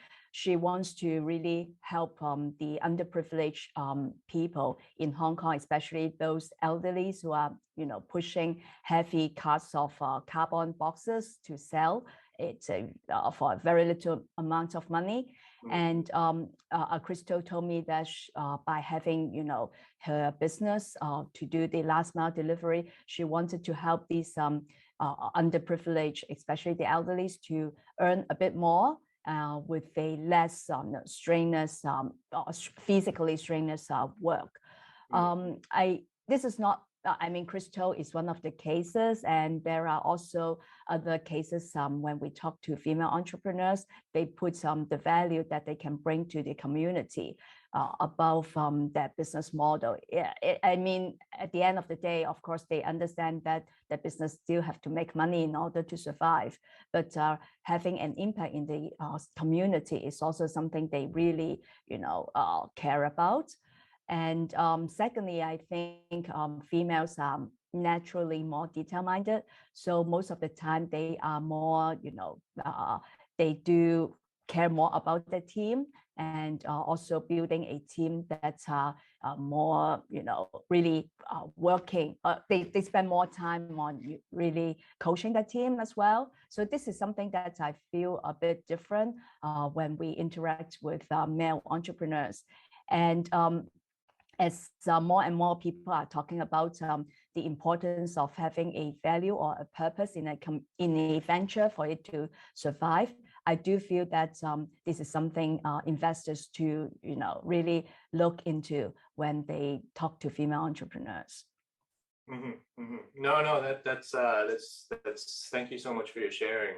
I think obviously you've seen a lot of entrepreneurs over the years, both male and female, and it's very interesting to hear the differences between them.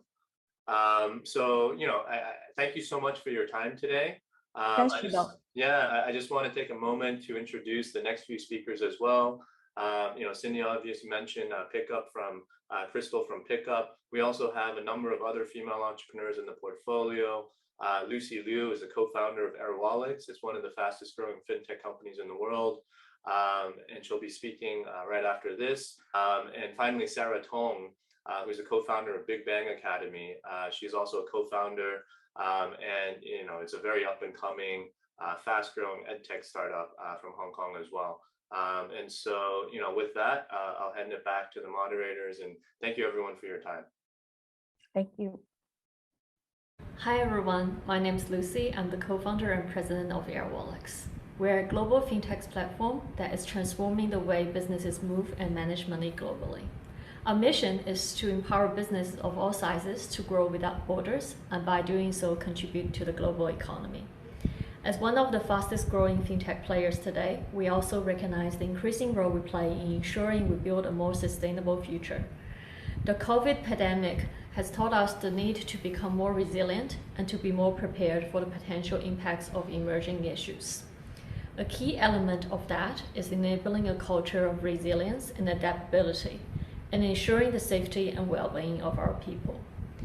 In addition, we're also committed to enabling a diverse workplace. Lack of diversity is a common issue in the tech industry, but this has in fact grown to become a natural part of our framework at Airwallex. As a woman in the fintech industry, I'm also very committed to giving back to the community that has provided me with so many opportunities to grow. I want to get more women more enthusiastic about exploring a career in tech and pursue this passion. At Airwallex, we launched an internal women's network, bringing together a community within our firm aimed to provide mentorship, support, and inspiration. But if there are any women who are thinking of starting a fintech business, I would encourage them to take the leap. There are significant opportunities for fintech now as we continue to shift in a much more tech-driven world. There's so much we can do to encourage a more diverse, inclusive, and sustainable future, and we all have a role to play. At Airwallex, we look forward to continuing to work with partners like Gobi to promote more awareness across gender-smart investing and more broadly on ESG efforts. Thank you.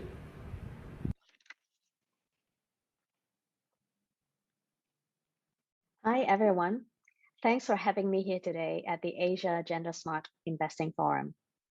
I'm Peggy, founder of Link. Link is a knowledge as a service platform. It is a platform of who knows what that enables businesses, organizations, and individuals to find relevant experts who can help them make informed decisions. And in terms of getting access to financing and networks, my approach has been to just have conversations with people around you that you come across. You can always learn from others, and it is always in conversations that you find new ideas and concepts that helps you connect the dots. It is also a great way to evangelize your vision for the business. And this way, it is much easier for investors, prospective employees, customers, and partners to find you. And as for our company, diversity and inclusion is an important aspect. Our gender ratio is 50-50 with more than 20 languages and nationalities across 8 locations. We celebrate and understand our colleagues from different backgrounds. And in fact, we must do this given the diverse cultures where everyone comes from. And without empathy and inclusive culture, it would have been very difficult for internal collaboration and communication to be effective. And at the same time, this adds tremendous value in terms of bringing a diversity of thought to the table. It really helps us strategically as we consider different viewpoints in our decision making. Thank you. Hi everyone, this is Sarah, the co-founder of Big Bang Academy. Big Bang Academy is an AgTech media startup providing accessible, effective, and engaging STEAM education for children 3 to 12 years old. Big Bang Academy is doing our part to equip future leaders with the scientific skills and knowledge to solve the most pressing issues that we face globally. For example, climate change, global pandemic, and also energy shortages. A critical ESG initiative of us is to bridge the gender gap in STEM, which is rooted by my personal experience as being the minority when I studied engineering in university.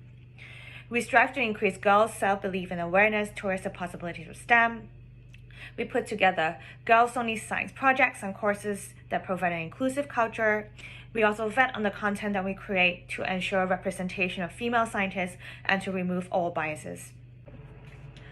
One of the tips that I would like to give to all female founders is don't chase for perfection. I have observed that from myself, from my female friends and colleagues, that we have a tendency to try to do everything well and not make any mistakes. But actually, this is not realistic and will impose a very, very high pressure on ourselves.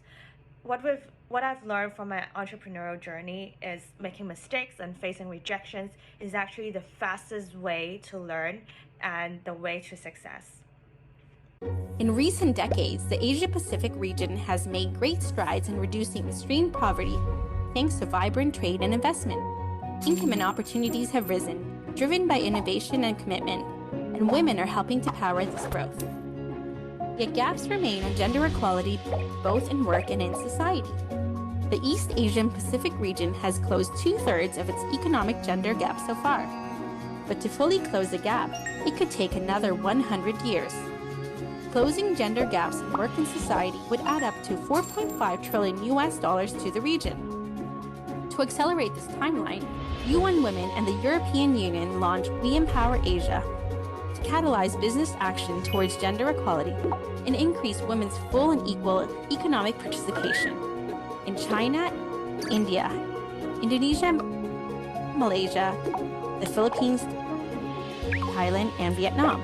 We work with companies, investors, workers, policymakers, civil society, and a wide range of stakeholders, focusing on 3 areas. First, we create an enabling business environment for women. Second, we promote women-owned businesses and gender-inclusive entrepreneurship. And third, we advance gender-inclusive business cultures through the Women's Empowerment Principles, or WEPs. The WEPs are 7 principles that guide companies to promote gender-equal corporate leadership, inclusive and safe workplaces, equal pay for work of equal value, gender-responsive supply chain, marketing and community advocacy practices, and transparency and accountability of business at large. As we strive to build a more inclusive future for all, join us along with thousands of business leaders around the world who are now driving progress for women, turning their promises into reality, because gender equality is more than just a moral responsibility. It's also great for business.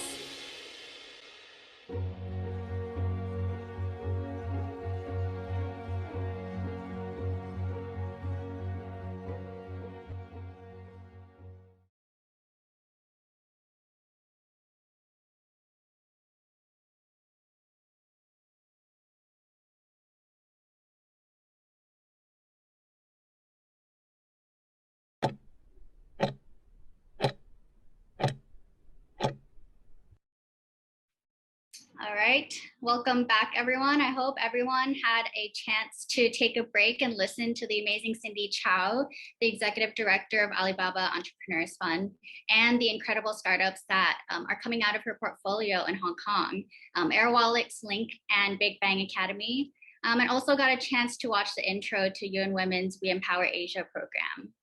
Now, for our last session of the day, I'd like to introduce our moderator for the next session, Suella Khan, Program Manager of We Empower Asia from UN Women India. Suella has had an extensive experience in management of large-scale transformational programs on women's economic empowerment. She has previously worked with central and state governments, and currently at UN Women, she's leading the EU's We Empower Asia program.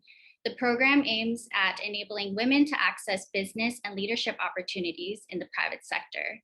Her experience has enabled her to develop a close understanding of the intersectionality of gender and other forms of identity and the challenges faced by them. She's provided technical inputs and edited several publications on gender equality and women's empowerment. With that being said, Suella, the floor is yours for the next session. Thank you. Thank you so much, JJ. And once again, on behalf of Gobi Ventures and UN Women, I'm very delighted to welcome you all to this session today. Over the course of next 1 hour or so, we would be hearing insights on some practical tools that companies can adopt when they are looking at their policies and practices to make them more gender responsive. We would also have a series of polling questions to also garner your insights and views on gender equality and why does it matter in investing ecosystem, but also have an amazing set of speakers and experts who would be sharing their practical insights on why it is a high time now to integrate gender into investing ecosystem, why it makes sense, and why it is critical to make sure that the investments are being flown into women-led enterprises. So with this, we will get started, and And we would also request you to please log on to the Mentimeter. Here you can see up on the screen, there is a code. We request you to please go to the Mentimeter and get started with some of the questions that we have for you.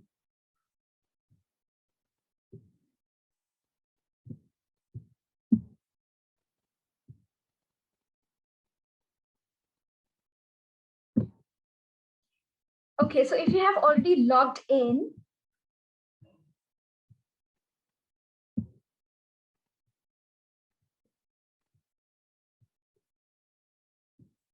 Amy, could you please confirm if the people have logged in?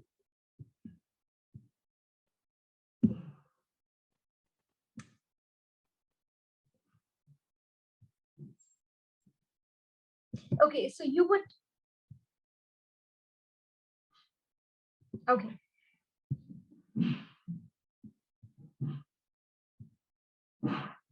Okay, can I get a sense check of how many have logged in? Can we have, hands up?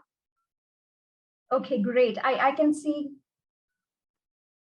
Yeah, so the code is 599888452. You can see it up on the screen here. But thank you so much for already started locking your suggestions and your insights. Practitioners' insight, very well said. The entire session is about hearing from practitioners and experts on this area. Of course, gender lens is the focus of the conversation today. Networking for sure. We have got a great set of speakers, but also a very interesting set of participants as well who are working in the area. Practical approaches, yes. Empowering more women, of course. Knowledge and awareness, yes. We would be sharing really some practical tools around UN Women's empowerment principles that talk about really strategies, tools in a framework of 7 principles to empower women and enhance their leadership in businesses across a workplace, marketplace, and communities. Great. So I'm glad that we are aligned in terms of your expectations and what we have put together in this session. We move over to the next question, which is your insight on why do you think that gender equality matter for your firm?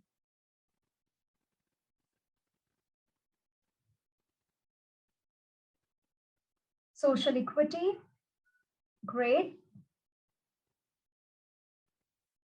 Any more thoughts around this? Equality, resilience, diversity of talents, better business, of course. And glad to share is that there is a business case for all these arguments towards gender equality, that why it is important for the firm. Sustainability, of course, you cannot have achieved sustainability if you're leaving out 50% of the population of this world. Diversity of talents, of course, if we leave out women from our businesses, from our business as usual practices, we are of course not getting access to innovation and of course the diversity of talent. Inclusion, of course, enablement of fairness, utilize talent, better business. Yes, of course, we are aligned with this, and like I said, that there is a business case, but also, in this session, we would be hearing from the experts themselves firsthand around some of the arguments that they have been using on integrating gender lens, integrating gender into investing ecosystem. Great. The current criteria, indicators that drive your investment decisions is good for the planet, gender equity, return on investment, sustainable returns, financial returns, skills and enterprise, impact. Yes, of course. And I can see how, gender is also related and in fact, an integral part of, when you are talking, say, for example, about sustainable returns, or when you are talking about, say, for example, social impact. again, because of the fact that it's not only inclusion of 50% of the population, it's also in terms of impact, that, majority of women are involved throughout the world in developing or developed countries in, in nurturing families, communities, and societies. If they earn, they invest back into health, sanitation, and nutrition, which of course has, ripple effects on our societies and communities. So of course, gender is critical to this, and we'll see that how it's important, to also integrate gender into the investment criteria that you are making. What gender-related reporting and or certification schemes do you know about? Okay, no worries. There is a less awareness around this, but I'm glad that we would be talking about some of these certifications that are available today. And Katya would be sharing in her presentation some of the tools and some of the reporting platforms that could be used for by you as well when it comes to gender related reporting. Yes, EDGE is definitely one of them. Yes. Government reports, yes, if there is a legislation, if it is mandatory in countries to, if it is a compliance issue, then yes. But again, in a lot of the, countries, there is no as such mandatory requirement to report. ILU framework, yes. Women's empowerment principles, amazing. 2X criteria, yes. So we do have, a mix of audience here in the team, which are aware about some of the certification schemes, but or reporting parameters. So it would be good, for people to also hear from others around this. So and when you network, this could be also one area of looking around for information. If you can move ahead.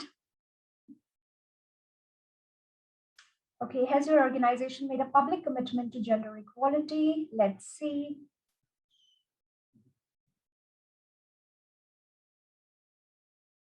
Okay, I cannot see the information. Okay, great.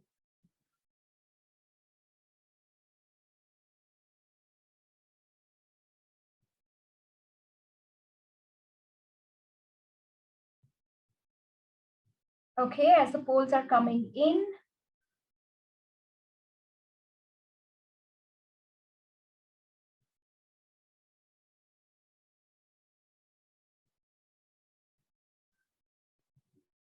Okay, so when the polls were coming in, I could really see, people have started putting in their information, and really, okay, out of 11, 7 companies or leaders have committed to women's empowerment principles or made a general commitment to gender equality through other platforms as well.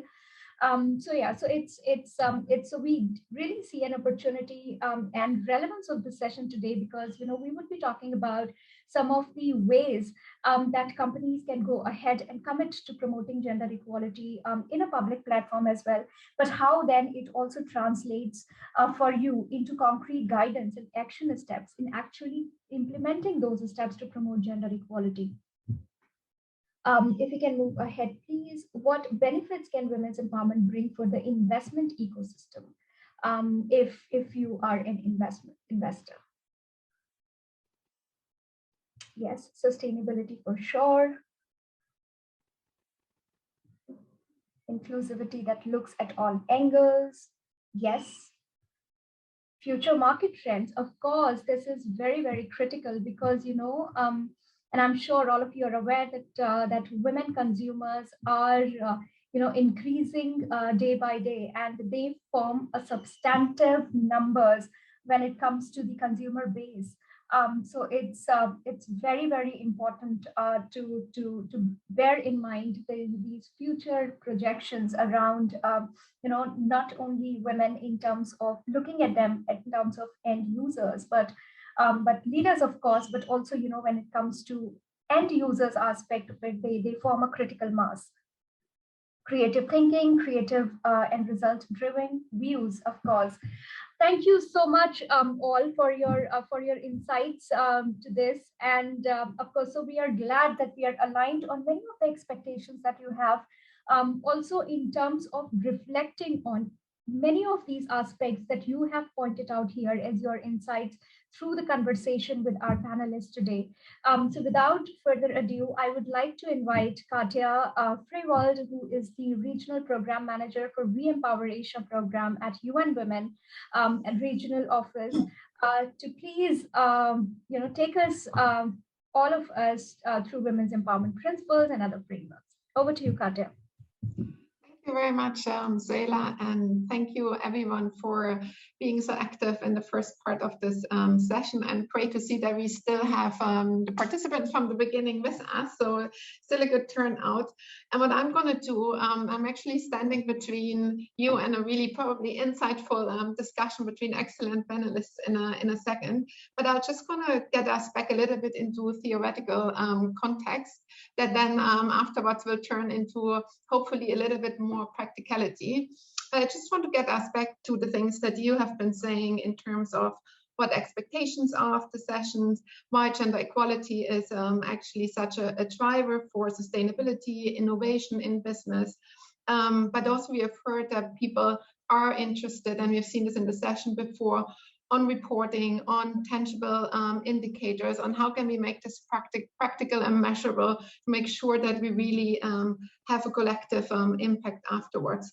So what I'm going to be doing is introducing you to a framework, which is called the Women's Empowerment Principles, which is a framework which is established 11 years ago between UN Global Compact and UN Women, and is really a framework that helps companies to think about gender and to apply a gender lens across their whole organization. I know lots of you are here with an investor mindset, but maybe just broaden this out now and just really kind of think for a second about your organization, about the person that is leading your organization, the workplace that you are operating in, and then we come to your core business, which is the investment and really deploying investments into the marketplace.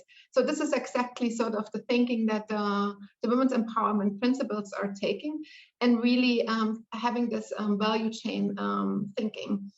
However, one thing I wanted to say is one of the objectives that for us, for Gobi and for UN Women to really run the session, organize this exchange with all of you, is really the idea of building also a community to align us behind a common vision, common frameworks. I'm not saying everyone needs to be aligned behind the same framework, but what we feel and what we've seen over the past years in Asia Pacific, actually, that the Women's Empowerment Principles are a good framework for no matter what industries, what size of companies, to really align behind these principles. So we have been seeing this to be also a very fast growing community compared to some of the other regions in the world. And we do hope that this community is going to be growing by you and then joining us in after the next 2 days. Maybe moving on to the next slide, just to visualize again a little bit more sort of that value chain thinking that I was talking about before. So really, if you picture these 7 principles, does your company have a commitment on gender equality? And we have seen some of you have already, some not. How do your workplace practices look like? Are they considering a gender lens? But then also looking on how do you operate in the marketplace? How do you structure your investments? How do you promote your investments? Are women equally and able to participate? And then last but not least, going really deeper, is sort of what impact does your organization have on the communities? And last but not least, on how you measure it and how to make it transparent. And I'll come to this measurement element in a second. I just wanted to share a little bit more on the process on how to join the WEPS community. So you will hear me saying this a little bit more. We always refer to the Women's Empowerment Principles as the WEPS. Amy, if you could just move on. And companies that are joining the communities are usually going through this journey from starting to consider being part of the community, signing the WEP's commitments, and then start activating them. Now, I think if you look at your organizations and knowing some of the participants here, some of you are already part of the community. Some of you are exactly in this considering stage right now. Some of you are already activating but not being part of the community. So it's not a very linear process. There's every moment is a good moment to join that community of practice and to learn from each other.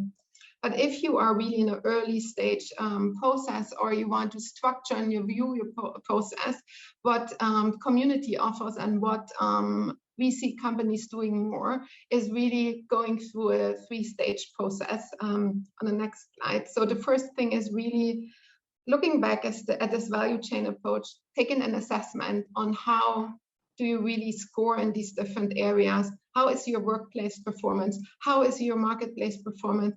So the first step is really an assessment. The second one is really looking into creating an action plan.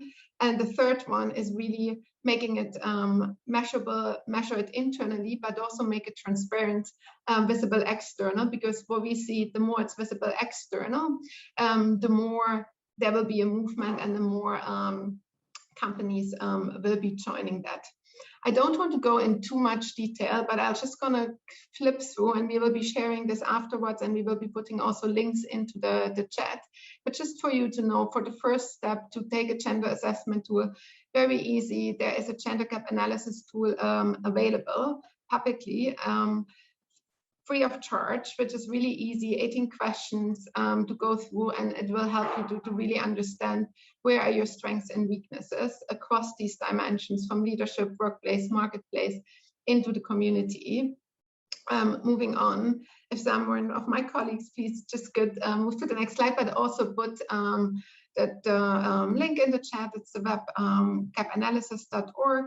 And that really, as I said, will provide you a good starting point to see where you actually are currently, because very often what we also see is you're very good on certain areas, and of some areas people just don't even think about. And I think that's also the difference. I think some of you mentioned EDGE as a certification scheme. I think there were other certification schemes mentioned as well. But very often these schemes are very much limited to workplaces, while I think particularly in an ecosystem like the investment ecosystem, it's really important to go deeper and to really analyze also deeper gender impact, which we have been discussing before.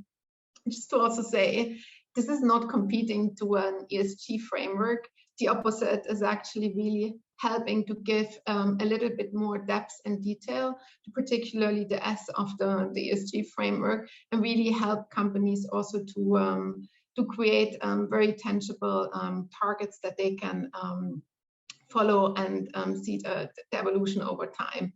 And what we've learned also by talking to different organizations, companies, not only in the financial ecosystem space, but across industries, also not in Asia Pacific only, but also across the globe with our colleagues in other regions. One of the things that came very often forward is that there is no aligned framework on reporting when it comes to gender. People are reporting on different things, and it would be really helpful and good to really align behind a framework. So that's why we've also started some work as UN Women in the region, together with others, and we will be hearing from the stock exchange commissions and other regulators, for example, in the place, but also from other companies that just have been engaged and encouraged to start taking the first step and being leader in that space. So what we have developed, and something we are happy to share, is what we call a transparency and accountability framework for the women's empowerment principles. And while this is really designed to respond to your assessment that you do in the beginning and do the 7 principles and provide indicators to them, these indicators are universal, and you will see that some of them you might report already on, some of them are in ESG frameworks as well. But what we've tried to do is think about this a bit more strategically, because we know also, I can tell from my own experience being in a corporate before 15 years, are really trying to convince the business to really report more transparency on things. It's not often an easy thing to do. So that's what we've kind of considered with our thinking and said, let's not start too overwhelming, but let's really look at things that can be reported easily, and companies should have mechanisms already in place to measure that. And that's what brought us to developing actually a framework on the next slide, please, which is really looking into two areas, into what we call essential reporting criteria, and a second element, what we call complementary reporting criteria or indicators. Not that one is more important than the other, but very, just to kind of give it a little bit of structure, the essential indicators, any company, any size, anywhere can universally report on them. And it's aligned with publicly available frameworks like Bloomberg, Equilib, name them. So really sort of, what are these 5 key areas where everyone can report on? We will be hearing about women in leadership, for example, from some of the next speakers, really measuring on percentage of women in management teams, but also looking more into deeper impacts like retention rates of employees that took parental leave, for example. So there's really a good set of indicators, which I'm sure any of you can look into.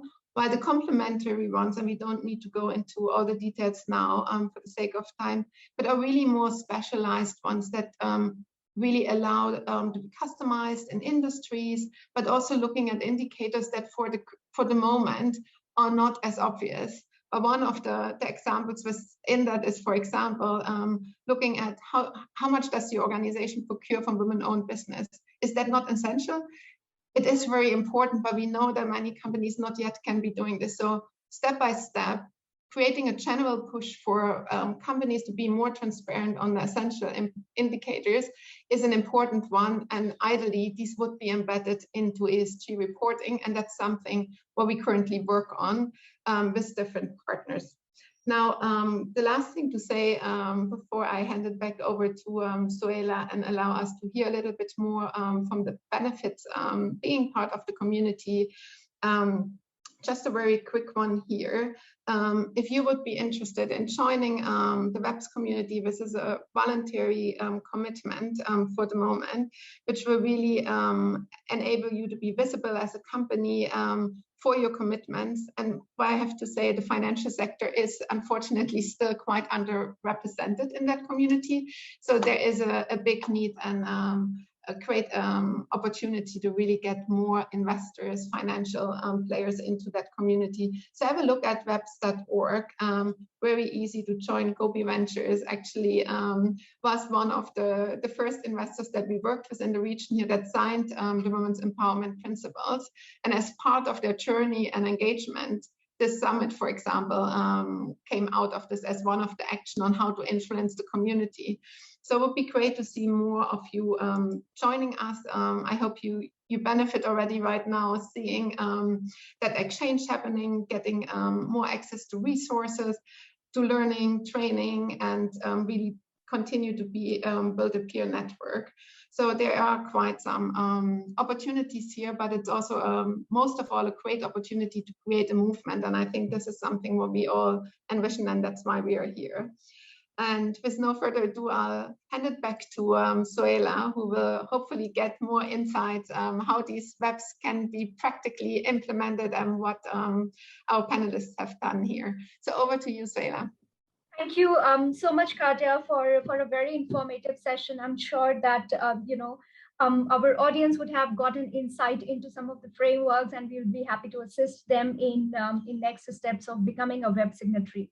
Without further ado now, I would really like to get started with the conversation and would like to invite our panelists to the panel. Let me quickly introduce all of them for you. We are very pleased to have Nupur Garg, who is a leading investor in private equity and venture capital and an expert advisor to large institutional investors. She's the founder of WINPI, a not-for-profit initiative to enhance gender diversity in the investing ecosystem.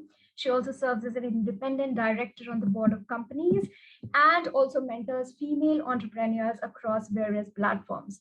Nupur, we are delighted to have you here at the panel today. We are also thrilled with the presence of Patricia Matthias, who has joined AVPN in April 2020 as a head of the gender platform to launch the Asia Gender Network and improve the lives of women and girls across Asia. Patricia has experience in both for-profit and not-for-profit organizations, and most recently serving as the CEO for Magic Bus Singapore and Southeast Asia, a charity that helps lift children out of poverty. She has spent 20 years with Procter & Gamble, where she had marketing and leadership roles. And our next panelist is Parvati Surjaudaja. She has been the president director of Bank OCBC NISP since 2008. Under her leadership, the bank has grown substantially and sustainability. She's an advocate of sustainability practice. In 2021, along with the World Bank, she shared her experience with the Central Bank of Pakistan about best practices on gender lens. We are very delighted with the presence of Ruin Wadi, who is the Secretary General, Securities and Exchange Commission, Thailand.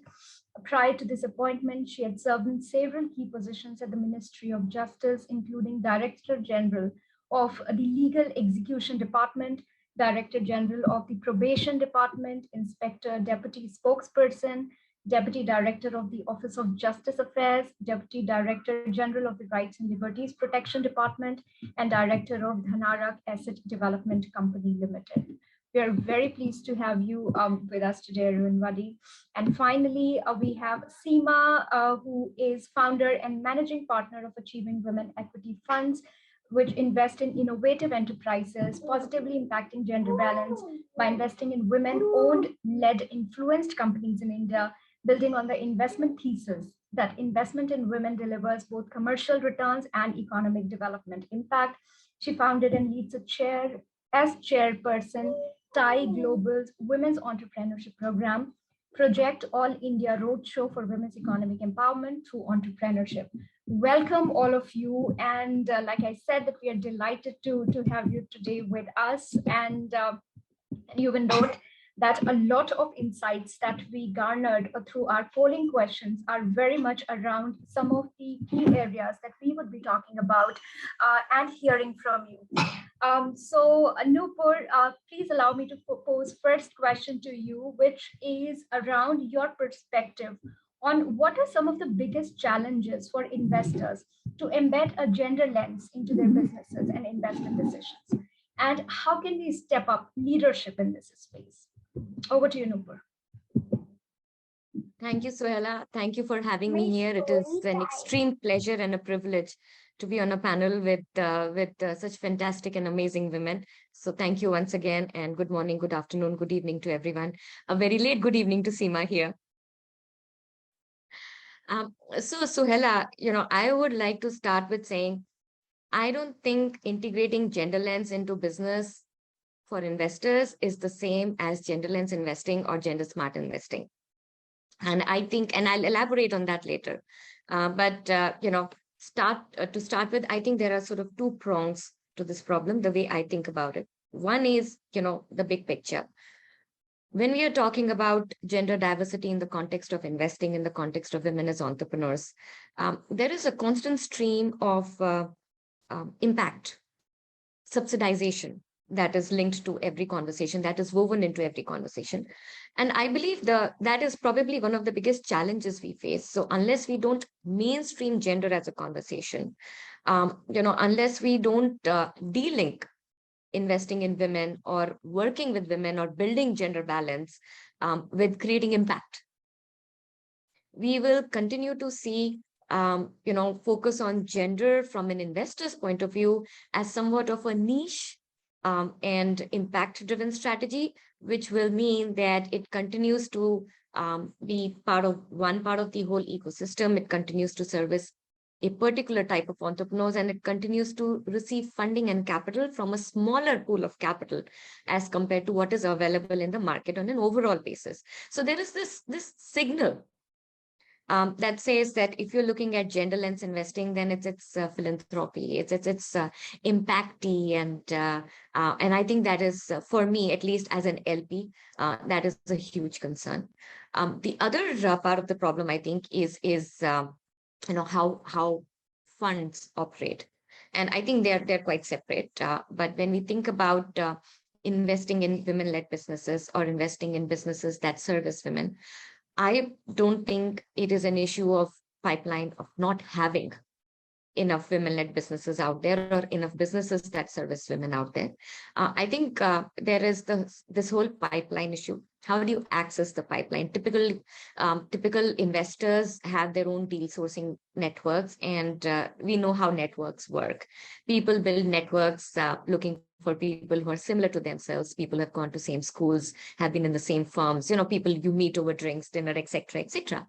So generally speaking, if it is a male-dominated investing firm, their deal sourcing networks tend to be largely male-dominated, and in some ways tend to exclude the networks that include women, tend to exclude women entrepreneurs, etc.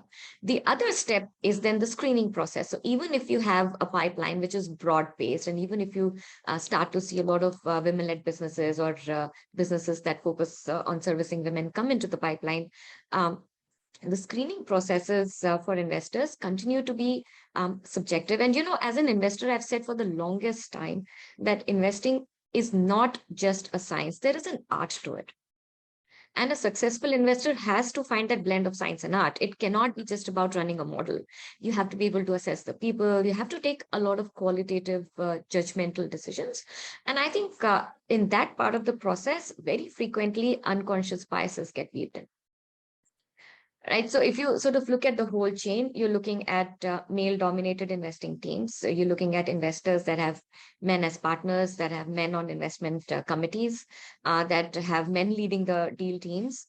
And you're looking at screening businesses, and you come across all of these anecdotes that we hear about, asking women, are you married? Do you have a child? How much time do you devote to childcare? Do you have a male founder? Do you have somebody advising you? And that is nothing else but I think a function of stereotypes that we grow up with and unconscious biases. I don't think any investor consciously wants to ask those questions, because investors at heart are looking to make money. And if they're looking to make money, they're looking at identifying the right entrepreneur and the right business model. But because of gender stereotypes and unconscious and conscious biases that we grow up with, we tend to believe that women will devote, say, time to childcare and may not be the right entrepreneur. So, there are two very separate parts to the problem that I think hugely influence how the investing ecosystem tends to look at women entrepreneurs and, women-led businesses and businesses that service women. And then, if you start to think about the WEPs, a lot of investing firms think that WEPs should apply to corporates. But why shouldn't the WEPs also apply to investors themselves? Women in leadership positions, right? And when you talk about women in your supply chains, why can't you sort of demand that every firm that you hire for due diligence needs to have at least one woman, if not like a completely gender balanced team? I mean, why can't you sort of say, I want to work with investment bankers that have gender balanced teams. I want to work with transaction advisors that have gender balanced teams. So it's a whole ecosystem approach that we are looking at. And I think that is where WINP has been trying to work very hard. And I'm very excited with all the results that we've already seen. So what WINP has been doing is three things. One is working with investing firms and telling those firms that gender balance and thinking about gender diversity is not just about backing women entrepreneurs. It's not just about calling yourself a genderless investor or calling yourself a GenderSmart investor. It's about saying, how do we just get over this thing about men and women and just look at everybody as a professional, whether as an investor or an entrepreneur. So, WINP member firms have changed how they recruit. They have changed how they hire. They've built in blind screening processes. They've built in changes to how they give out the hiring mandates. They've started talking to their investee companies about gender diversity. They started measuring 8 matrices and reporting on those matrices every quarter to WINPI. And at WINPI, we aggregate that data, we benchmark it against, market information, say like Preqin and all, and we sort of take stock of the challenges that continue to exist. Things like clearly defining a growth path. When it comes to women as investors, and then clearly defining a screening process when it comes to women as entrepreneurs. So one very important part of what we are doing at WINPI. The other part we are doing is working with women investors, because if you read the IFC research that came out in 2019, that research says that there is a direct correlation between the presence or absence of women on an investing team with the presence or absence of women-led businesses in the investor's portfolio. And that is again corroborated with anecdotal evidence. You hear from so many women entrepreneurs that if you go to male-only investing teams, we really don't make much headway, but we've raised money very successfully from investing teams that had women on them. The third bit of work that we do is with women entrepreneurs. Women as entrepreneurs, because of various societal and socioeconomic infrastructures, if I can use that word, we are brought up slightly differently in many markets. So that results in smaller networks and, lesser access and lesser ability to just reach out to people and say, hey, I'm thinking of this business. What do you think? Can I sound my ideas off you? Or, hey, you know what? I want to raise money. Do you know investors who would be interested in a sector or a business like this? So it is, I think it is a nuanced and a complex problem.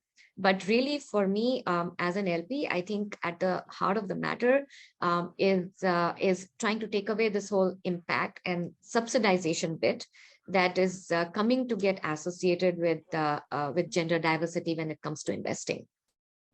Thank you so much, Nupur. In fact, the one key takeaway for me, at least from your talk, is really started mainstreaming, working towards mainstreaming gender into the entire business, model of investing ecosystem, rather than looking at as an impact-driven strategy.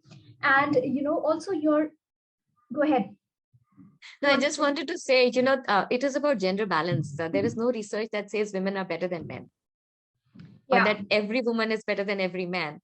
So no, to try and say that one should invest only in women-led businesses may not necessarily have the desired outcomes when you're looking at a portfolio that is going to yield optimal results. Right. It is about diversity.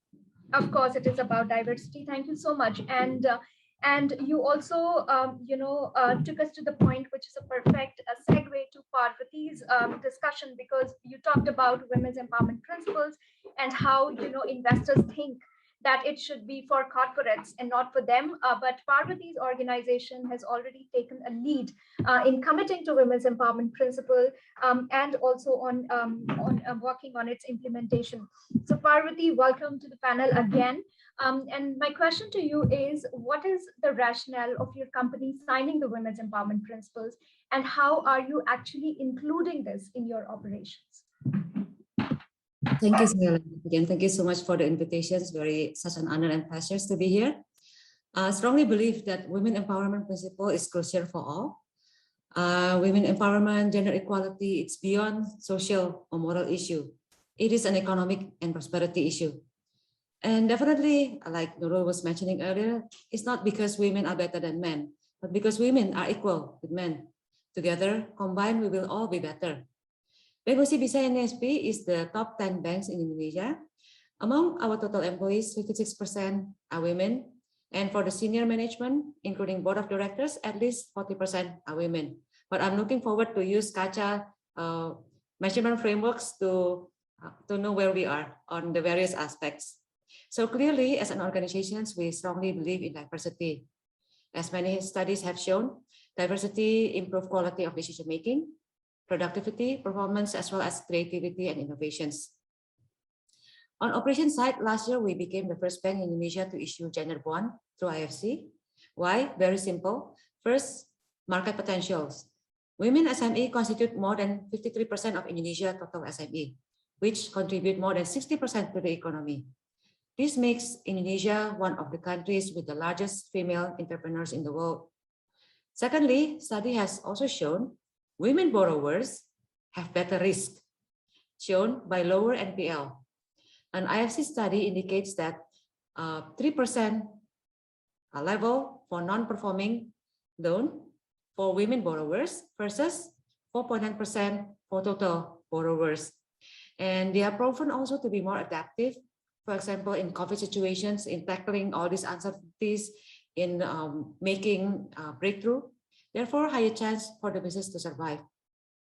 So good market potentials, better risk, very strong economic case. This is beyond fairness and social issue for us.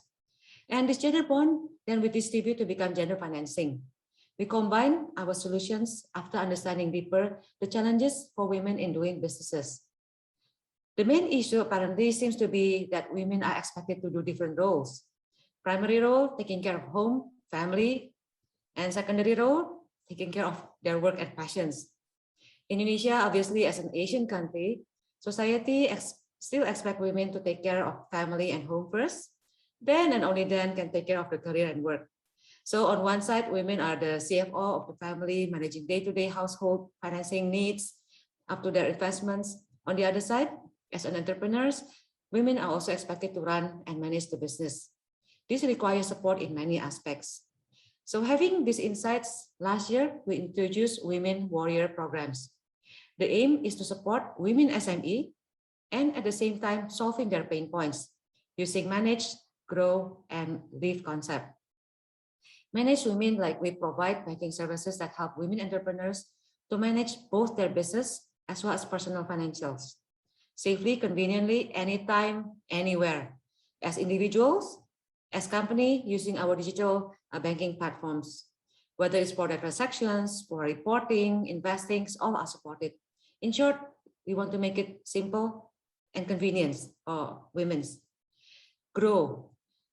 By grow, we means the objective is to enable women entrepreneurs to grow their personal wealth and business.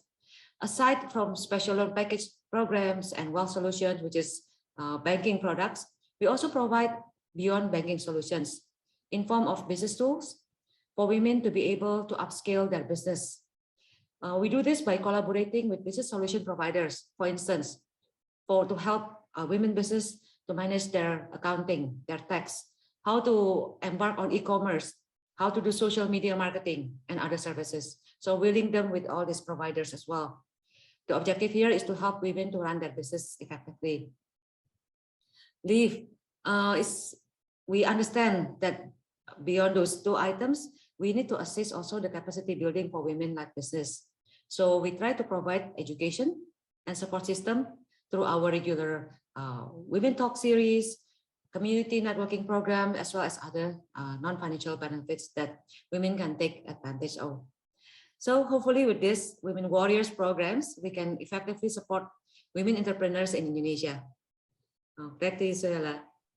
Thank you so much, Parvati, and it's indeed very inspiring. In fact, one of the reasons that women drop off, is managing the dual responsibilities, and women entrepreneurs, and in this particular COVID induced pandemic that we have seen, a lot of women did end up taking responsibilities, which anyways they were taking, but it doubled because of the fact that they were taking care of the elderly at household, they were taking care of the children and all that, and it seriously impacted their priorities of their enterprises or of their work. So yes, of course, and I think this is really a great learning for a lot of companies out there who are trying to look at this particular issue that women face. So this could be one of the strategies that could be replicated elsewhere as well. Patricia, thank you so much for being with us today here. And my question to you is that with your network, you are working with many investors. And how do you see that WEPS could be a framework for investors? Because it really encompasses an array of issues at workplace, marketplace, and communities. So how do you see it is relevant for investors? Well, thank you, Sohela. Like you said, AVPN is a network organization. We have about 600 plus members from 30 plus countries. And about 1/3 of those members are looking to see how you can use finance to drive more social impact. Within this network, about 60% are called out gender as a priority, and we call that the gender platform, which is what I lead. Now, specifically to your question, so how can WEPs be a framework for investors? I actually think this can happen at 3 levels. So the first level, let's say strategically. Strategically, the WEPs is a framework for social change. We're all aware that there continue to be challenges that women face when it comes to access to whether it's assets or capital or opportunities.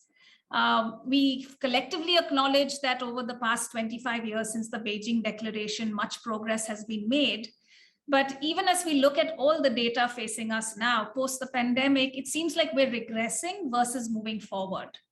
And therefore, frameworks like WEPs can really help bring people together to commit strategically to change this. But what I find even more powerfully as you look at WEPs strategically is that it's not just a tool for social change, and Nupur and Parvati have both alluded to this, it's as much a tool for business impact. And S&P Global looked at the Russell 3000 universe over a 17-year period. And there is no question whether you look at that, you look at the McKinsey and the Lean study, investing in diversity is a business proposition. And therefore, I think the first level is if you look at the WEPs framework as a strategic tool, it's a tool where it's not just a right thing to do, it's a smart thing to do. It is the right thing to do both socially and economically. I think what's also happening now, and I move to the second point, is that over the last 5 years, let's say, I think there is a general consensus that GLI, focusing on gender, etc., is a good thing. People have understood the why we should do it, why it's important. I think we're moving to the next level to say, okay, I get that. Now, how do I do it? How do I go about executing this? And that's where I think WEPs is a good framework or similar tools to help you operationalize what you want to do. And Katya already alluded to it, but whether it is leadership or non-discrimination at work, health and safety, training, community initiatives, advocacy, or even very importantly, transparency through measurement, reporting, the WEPs tool helps guide you how to operationalize that strategic intention that you might have. But I also have started seeing a third aspect, Sohela, which is interesting, which is not maybe something that one person intended to have as they went into adopting a tool like this, but almost happened as a collateral, where you realize that by being a signatory or adopting these frameworks, you're signaling your own value system and your beliefs. You're becoming part of a cohort or a movement. You're coming together with others that share your same systems of your beliefs or your value systems. I had an interesting conversation recently with someone who said the moment they signaled their intention of being gender progressive or inclusive, they found that the talent they started attracting for their organization improved. And this is not just women that were applying, these were men as well. But they started seeing the organization as being progressive, as having a stake in the ground, as being determined to make a change. And as a result, you sort of started signaling and attracting like-minded people that wanted to support your progressive nature. So I think on all these fronts, whether it's how strategically you think about it, how you can operationalize it, or how you can signal, these frameworks can really help investors. Linked to this, just wanted to also add that as AVPN, we recently started a fellowship, which we call our Gender Lens Investing Fellowship. And I saw some people in the audience that are associated with this fellowship as well. But again, these are just ways of bringing cohorts together, bringing whether they're LPs, GPs, multilaterals, DFIs, people in the finance industry to come together and say, how do we really mainstream gender, and as a result, improve impact, but also improve business results. Thank you so much, Patricia, for those insights. In fact, yes, we have also seen that when companies put out their thought leadership or gives the signal of being a gender responsive organization, it does creates a ripple effect in terms of the increased accountability within the employees of the organization as well. Also, the belief, as you rightly said, that this is a progressive organization, but there is a study which was conducted. Also by, if I remember correctly, by McKinsey to find, and what they found is that a lot of consumers also base their decision to be buyers of particular brand or particular company to see that how progressive they are when it comes to the recognition of human rights, when it comes to their transparency and accountability practices, and when it comes to really creating an equal opportunity. So of course, thank you so much for paraphrasing us so nicely for all of us, for the benefit of all of us. Thank you. Ruin Vadi, thank you again very so much for being here today with us. And as a regulator, you have an important role to advance the gender agenda. Could you please share what SEC Thailand is doing and how this links to the women's empowerment principles? Thank you, Suhira, and good morning to everyone. Thank you for UN Women also for having me this morning among distinguished speakers. You point out a very important that what role SEC can do to promote gender equality. I think I have heard lots of good comments from previous speakers already, but I must say this is a journey like Kaja mentioned early on. SEC, what we have been doing for the last few years and during my time, I take a benefit of being a first woman of SG of the SEC Thailand. I think that my term is 4 years. I have to expedite the speed, to make sure that capital market in Thailand well aware of the benefit of the gender equality. What we have done so far in a broad term. So lucky that the Thailand have pointed out sustainability as a key strategy, and the capital market have to make sure that we develop to be a sustainable capital market for this, and also to achieve the UN SDG. By doing so, for sure, Suhira, that we encourage both demand side and supply side to recognize the benefit of the so-called ESG, environment, social, and governance. And to put it elaborate more, I think that we emphasize more and more on the business and human rights. This can be classified under the social and governance, I think. For this, I think that we have to make sure that both demand side and supply side do buy in. They don't do it because we put up as a rule or regulation, but they themselves have to well aware the benefit of that.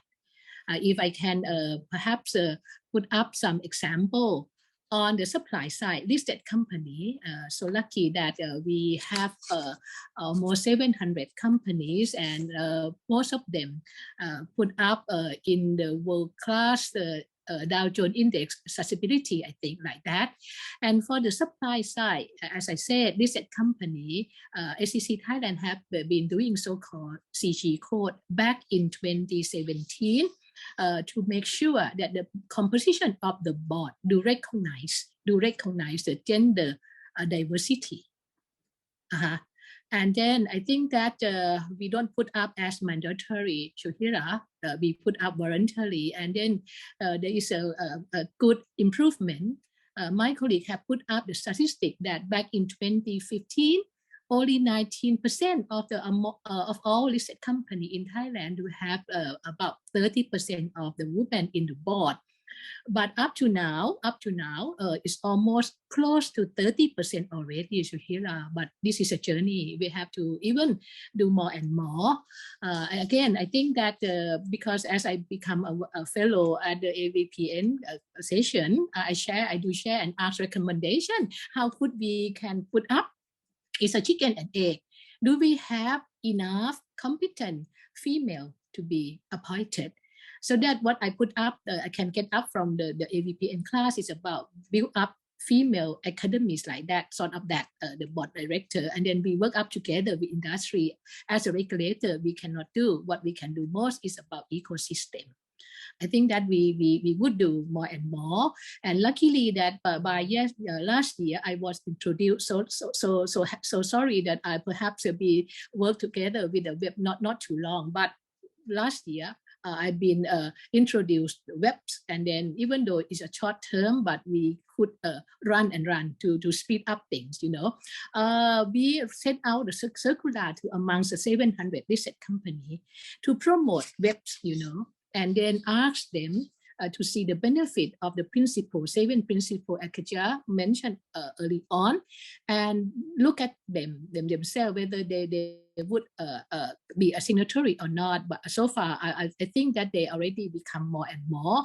And then with the last month, they put up the award for the webs. So happy to see that some of listed company in Thailand could be get the prize on that, and then it could be like a showcase to stimulate other listed company in the same industry sector, something like that, to follow up. In terms of the demand side, for sure, especially institutional investor, Suhila, we have the I-code. Ask all the list or the institutional investor, mutual funds, and so on and so forth, and provident fund to have ESG as the investment criteria. So far, we could have them buy in because they can see that the profitability and the long-term sustainability of the company tie up with the ESG, so that we don't have a problem at all on the institutional one. But as of now, the SEC Thailand would like to encourage more and more to introduce retail investor to buy in. And then we right now work together with Asset Investment Management Company Association to set up more of the ESG mutual funds like that. It's a journey to do more and more. Coming back to what role in a short minutes or so, what webs can do with our work. For sure, 7 key principles of webs could work pragmatically, and especially what we do right now to take a principle of the 7 principle of web measurement and reporting. I'm so pleased to tell that starting from January next year, a month or so from now, all listed company in Thailand, this is a mandatory. We have to put up, not voluntary anymore, mandatory, to ask them to disclose their work on sustainability in the 2 aspects. One is the carbon emission, and second is about human rights. For sure, gender equality, diversity will fall under the human rights on that. And luckily that every listed company do buy in, because we have almost 2 years for them to prepare. So that is very much close in the web, the 7 principle, I'm sure, on that. And it would make Thai capital market become even more transparent. It become easier for institutional investor to make assessment in terms of what listed company have been doing so far in terms of promote gender equality, promote the ESG. I'd like to stop here and turn back to you, Suhira. Thank you. Thank you so much, Ruinwadi. It's amazing. Firstly, we would like to congratulate you on the great work that you're doing on promoting gender equality. And of course, and again, the great steps on making some of these disclosures mandatory, which is really key to really get a sense of where we are, because until and unless we have that data, we are also really not hitting the right chord, I think. And it would really pave a way for more structured decisions around promoting gender equality. So congratulations once again, and thank you for sharing your insights. Seema, we are very glad to have you here today with us, and you are investing a lot in women-led businesses. So if you could share from your example on the importance of women-led funds and how they can be used to drive gender-smart investing based on your work on different geographies. Thank you so much, Suhaila, and thank you so much, UN Women. I am just so ecstatic to be in the company of such amazing women. It is such a thrill. So I'll approach this, the few minutes assigned to me, on building upon everything that has been said, +1 and +1,000 actually on stuff that has already been said.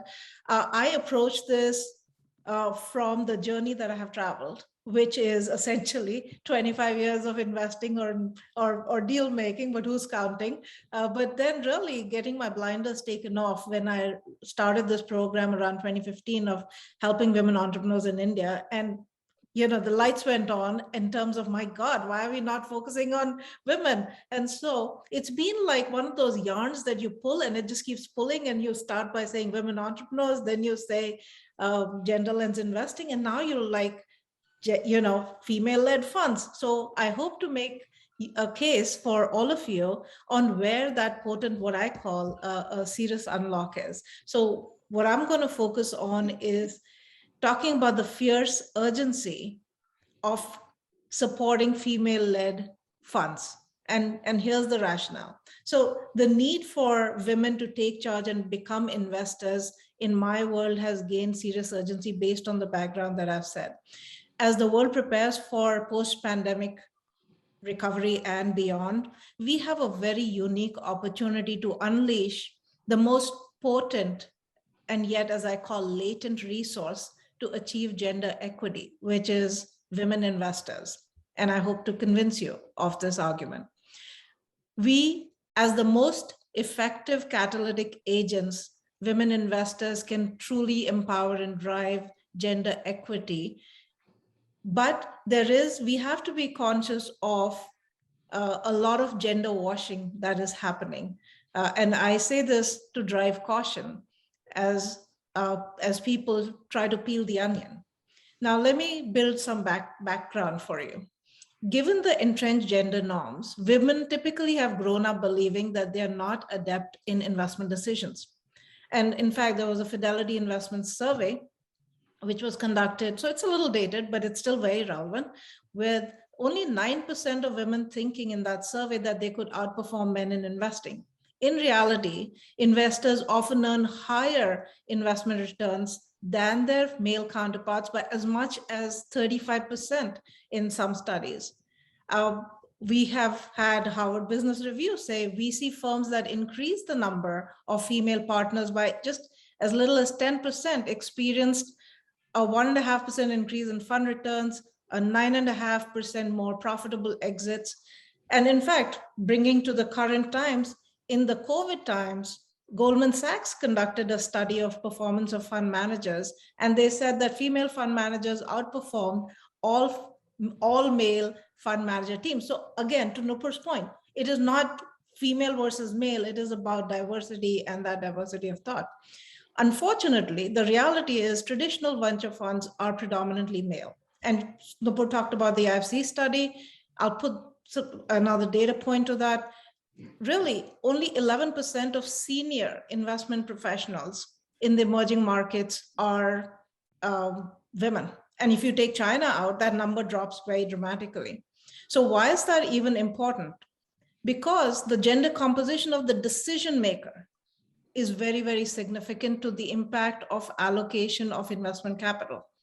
And most investment and capital allocation, I agree with Nupur here, are made by teams that are male dominated and are not benefiting from the gender equitable teams virtue that can be brought to this investment decision. Very rightly said, the fact is the data speaks for itself. It is very well documented that less than 3% of venture funded companies have a woman CEO, and it's been extremely well documented. The Me Too movement did shine a spotlight on gender inequity when there was an increase in the number of venture deals funding female founders, but the pandemic has reversed this trend. And it's globally, so it's not just in Asia, it's even in developed markets like US. There was, so venture investments in 2020 were on par with previous years. However, that does not mean that the funds actually reached female business founders. Investments, and data says, the investments in startups by female founders actually dropped. So we have gone back in time in this whole investment process. Venture capitalists, to the point made earlier, are very comfortable in falling back to what's familiar, and they closed off to outsiders because, and women forever have been trying to break in. So all the gains we made in the last decade in terms of venture investing are at risk of going away. They've already faded. And it's made worse by the double whammy effect of labor participation rates declining that we are all witnessing, made worse by the unpaid and excessive burdens that have been heaped upon women. And we've done a study with Bain and Google. I should mention, we also have AWE Foundation, and we have to connect. There's so much collaborative effort that can go on just in the audience here. So with the Women Warriors, we are helping women entrepreneurs as well. We did a study back when COVID broke last year with Google and Bain in India. And the numbers were very shocking in terms of the drop off in participation of women entrepreneurs. So I don't mean to be just a prognosticator of doom and gloom. I see a silver lining. Where do I see the silver lining? It is fundamentally related to massive demographic trends. And I'll list 3 for you. In many countries, and I'm just stating facts. In many countries with significantly older populations, wealth is passing to women, where women are known to typically outlive men. It's just a phenomena of aging. That wealth is transferring to women. So they are coming into control of significant ability to make decisions. Younger women are now getting rid of that bias I spoke of when I started my comments. They're saying, nope, we can manage our own money. Thank you. We know how to take care. They're becoming financially savvy. Additionally, a lot of wealthy women have traditionally been more active philanthropists and are now adding their voice to making the philanthropy dollars also count towards impact. So there is a real opportunity to encourage this universe of women to take center stage as investors. And coming back to why that is important, because it is documented, it has been stated, it has been studied. Female funders are twice as likely to invest in startups with female founders and 3 times more likely to invest in female CEOs than males. This is empirical data. So the evidence is conclusive, and investment in women-led funds, and I want to emphasize women-led funds, stands to have a significantly amplified impact on investing in gender equity. The potential returns are enormous, not just for the company, not just for the portfolio manager, but for the entire community, economy, and might I even say nation states at large. Thank you so much again for this opportunity. And we are delighted to be part of this amazing, amazing movement that you all have championed. Thank you so much, Seema. And we are really left with 3 more minutes to conclude this. I know that there are some questions in the question and answer section, so I would request panelists if they can have a look at it and could respond to some of those. In the meanwhile, we would be running 2 polling questions again on really getting your insights on the key takeaways from the session, but also how did this session motivate you to take one action when you go back to business as usual, and what is it? Great, we are seeing some really good key takeaways. WEBs is a key framework, yes. Data-driven approach for sure, because it is very, very important for decision making. More education, yes, on all levels. And there is a question in the chat, in fact, about unpaid work and how this has personally affected, the audience here.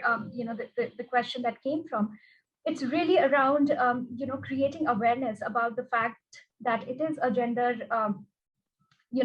a division of labor, which needs to be understood. And this has to be, the conversation has to start already within homes, within the schools, and, with our sons and daughters about care work, and how it's not only a woman's responsibility, but it is a responsibility of everybody. So household work is the responsibility of everybody. It's more capital allocation for sure. Accessible networks, yes. And Nupur, you made a very important point on how networks, are also limiting in themselves, and how it is important to really look at the diversity of networks as well, to make sure that we are able to reach out to the diverse audience. Tackling social biases, very, very important. Thank you. Thank you so very much. Can we have the next question, please, Amy? Because I'm cognizant of the time.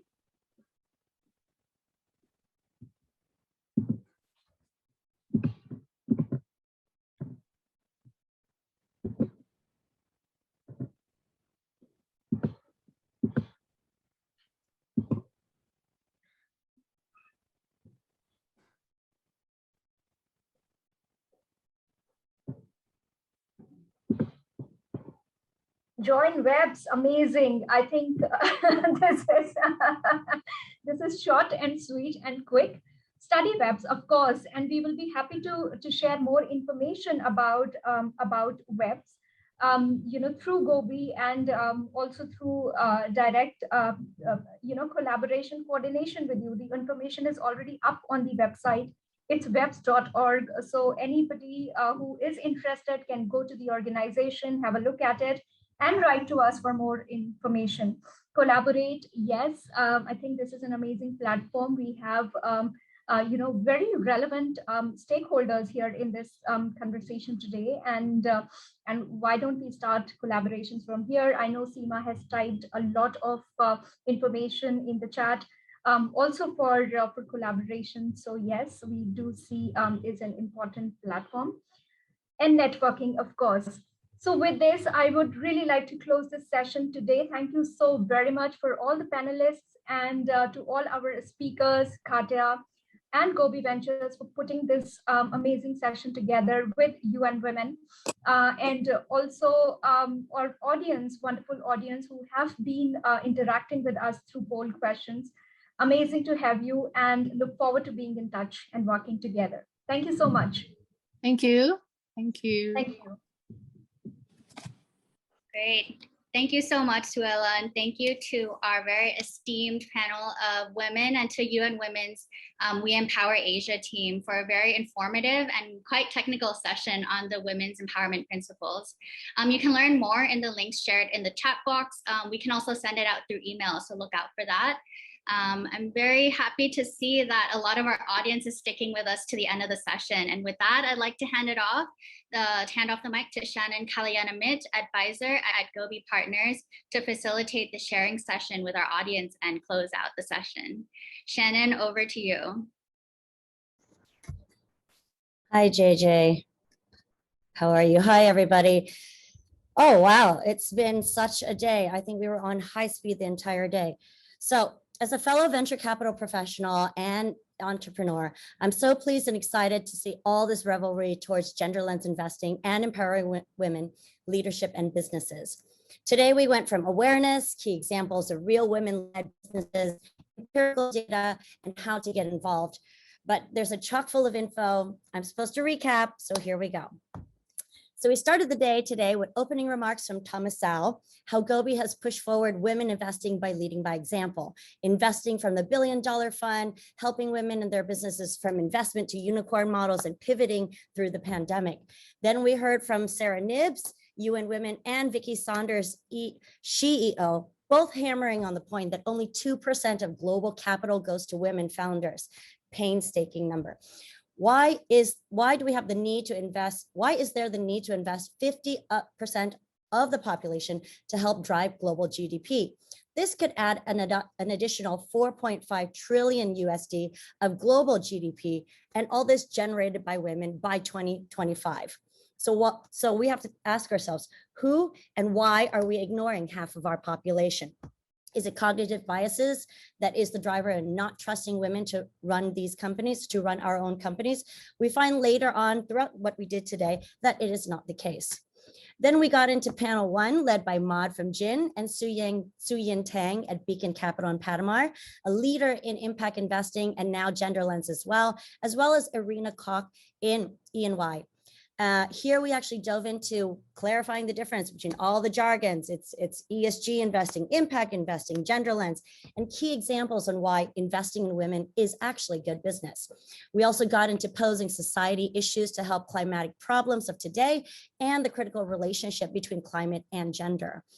We also highlighted many of the resources that Jin has to offer, metrics and tools and frameworks for measuring impact and GenderLens. Then we got into some how-to, saw some real life examples with the investor chat with Cindy Tsao and Chibo Tang from the Alibaba Hong Kong Entrepreneurs Fund, and some key founders of successful women entrepreneurs, including the women unicorns, and some of their learnings to inspire all of us along the way, such as Lucy Liu from Airwallex, Peggy Choi from Link, and Sarah Tong from Big Bang Academy. Then we got into a how-to, which is amazing. Today we got from, again, the awareness, talking about why, and now we're going to how we can actually be a part of this. So we got into Suhaila Khan and Katja Freywood at UN Women, at We Empower Asia. We learned about the insights and learning about the practical ways in terms of how we could get involved with the WEPs, case in point.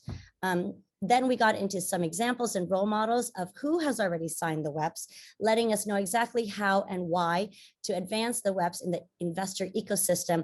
And that was the last panel we just heard just now from WinPE, the big banks, OCBC and NESP, Achieving Women AWE, the Achieving Women Equity Fund, AVPN, and the Secretary General of Thailand Securities Commission of Thailand.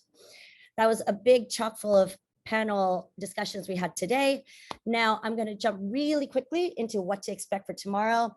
No doubt it's probably going to be the same high gear. All of this is being recorded so you can watch it again.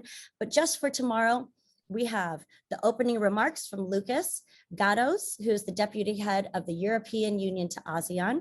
Then we get into Sarah Chen and Shelley Porges, who we've heard about many times today. They originally started the campaign and project to raise commitments of over $1 billion of investments. They went all across the world, talked to Asia, to angels, VCs, and PEs from across the world to earmark and pledge money into women-led businesses. And they achieved the goal beyond the billion, which is now why they're called Beyond the Billion. Tomorrow, we also have a panel discussion on global perspectives of why there is gold in inclusive investing, headed by our very own Paul Ark, head of ESG at Gobi, and also having panelists from the ADB, VP of the PE VC Investments, DEG KFW, and the UN Global Compact, as well as the AVPN Academy. We then ended with 2 more sessions, which is a breakout session with Elise DeTonic, co-founder of SeedStars, and Vanessa Henraldi, who is the CEO of Go Work in Indonesia. And lastly, again, we close with a how-to again, just to really nail the point, how to build an inclusive ecosystem led by Katja, the regional program manager at UN Women. Wow, okay, so that was today, and also that was tomorrow. Now we will get into a sharing session. If I could ask everyone, we just have 2 more bits left. So one is sharing session and then close out. So in this sharing session, if you could have your phones ready, we're going to do that Mentimeter tool again, which is the QR code. There we go.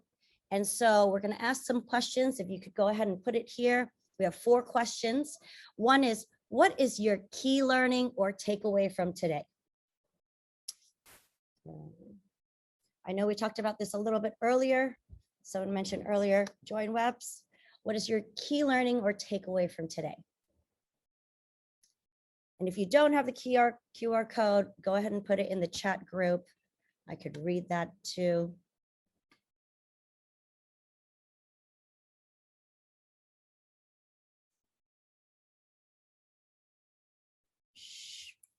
Ooh, thank you. Okay. One key learning from today is the collaboration to amplify.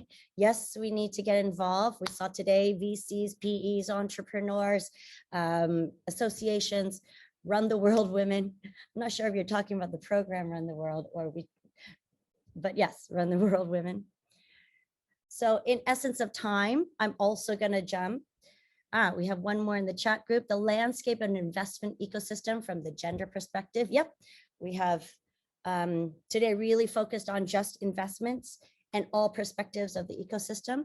Men, women, co-responsibility. Really glad to see a lot of men here today, not just on the panelists, but also interacting inside the chat group. It is not just women talking about women, but it's also men and women talking about how we can create equality as a general. Sustainable investing and public-private cooperation. Thank you. Let's jump to the second question. All right.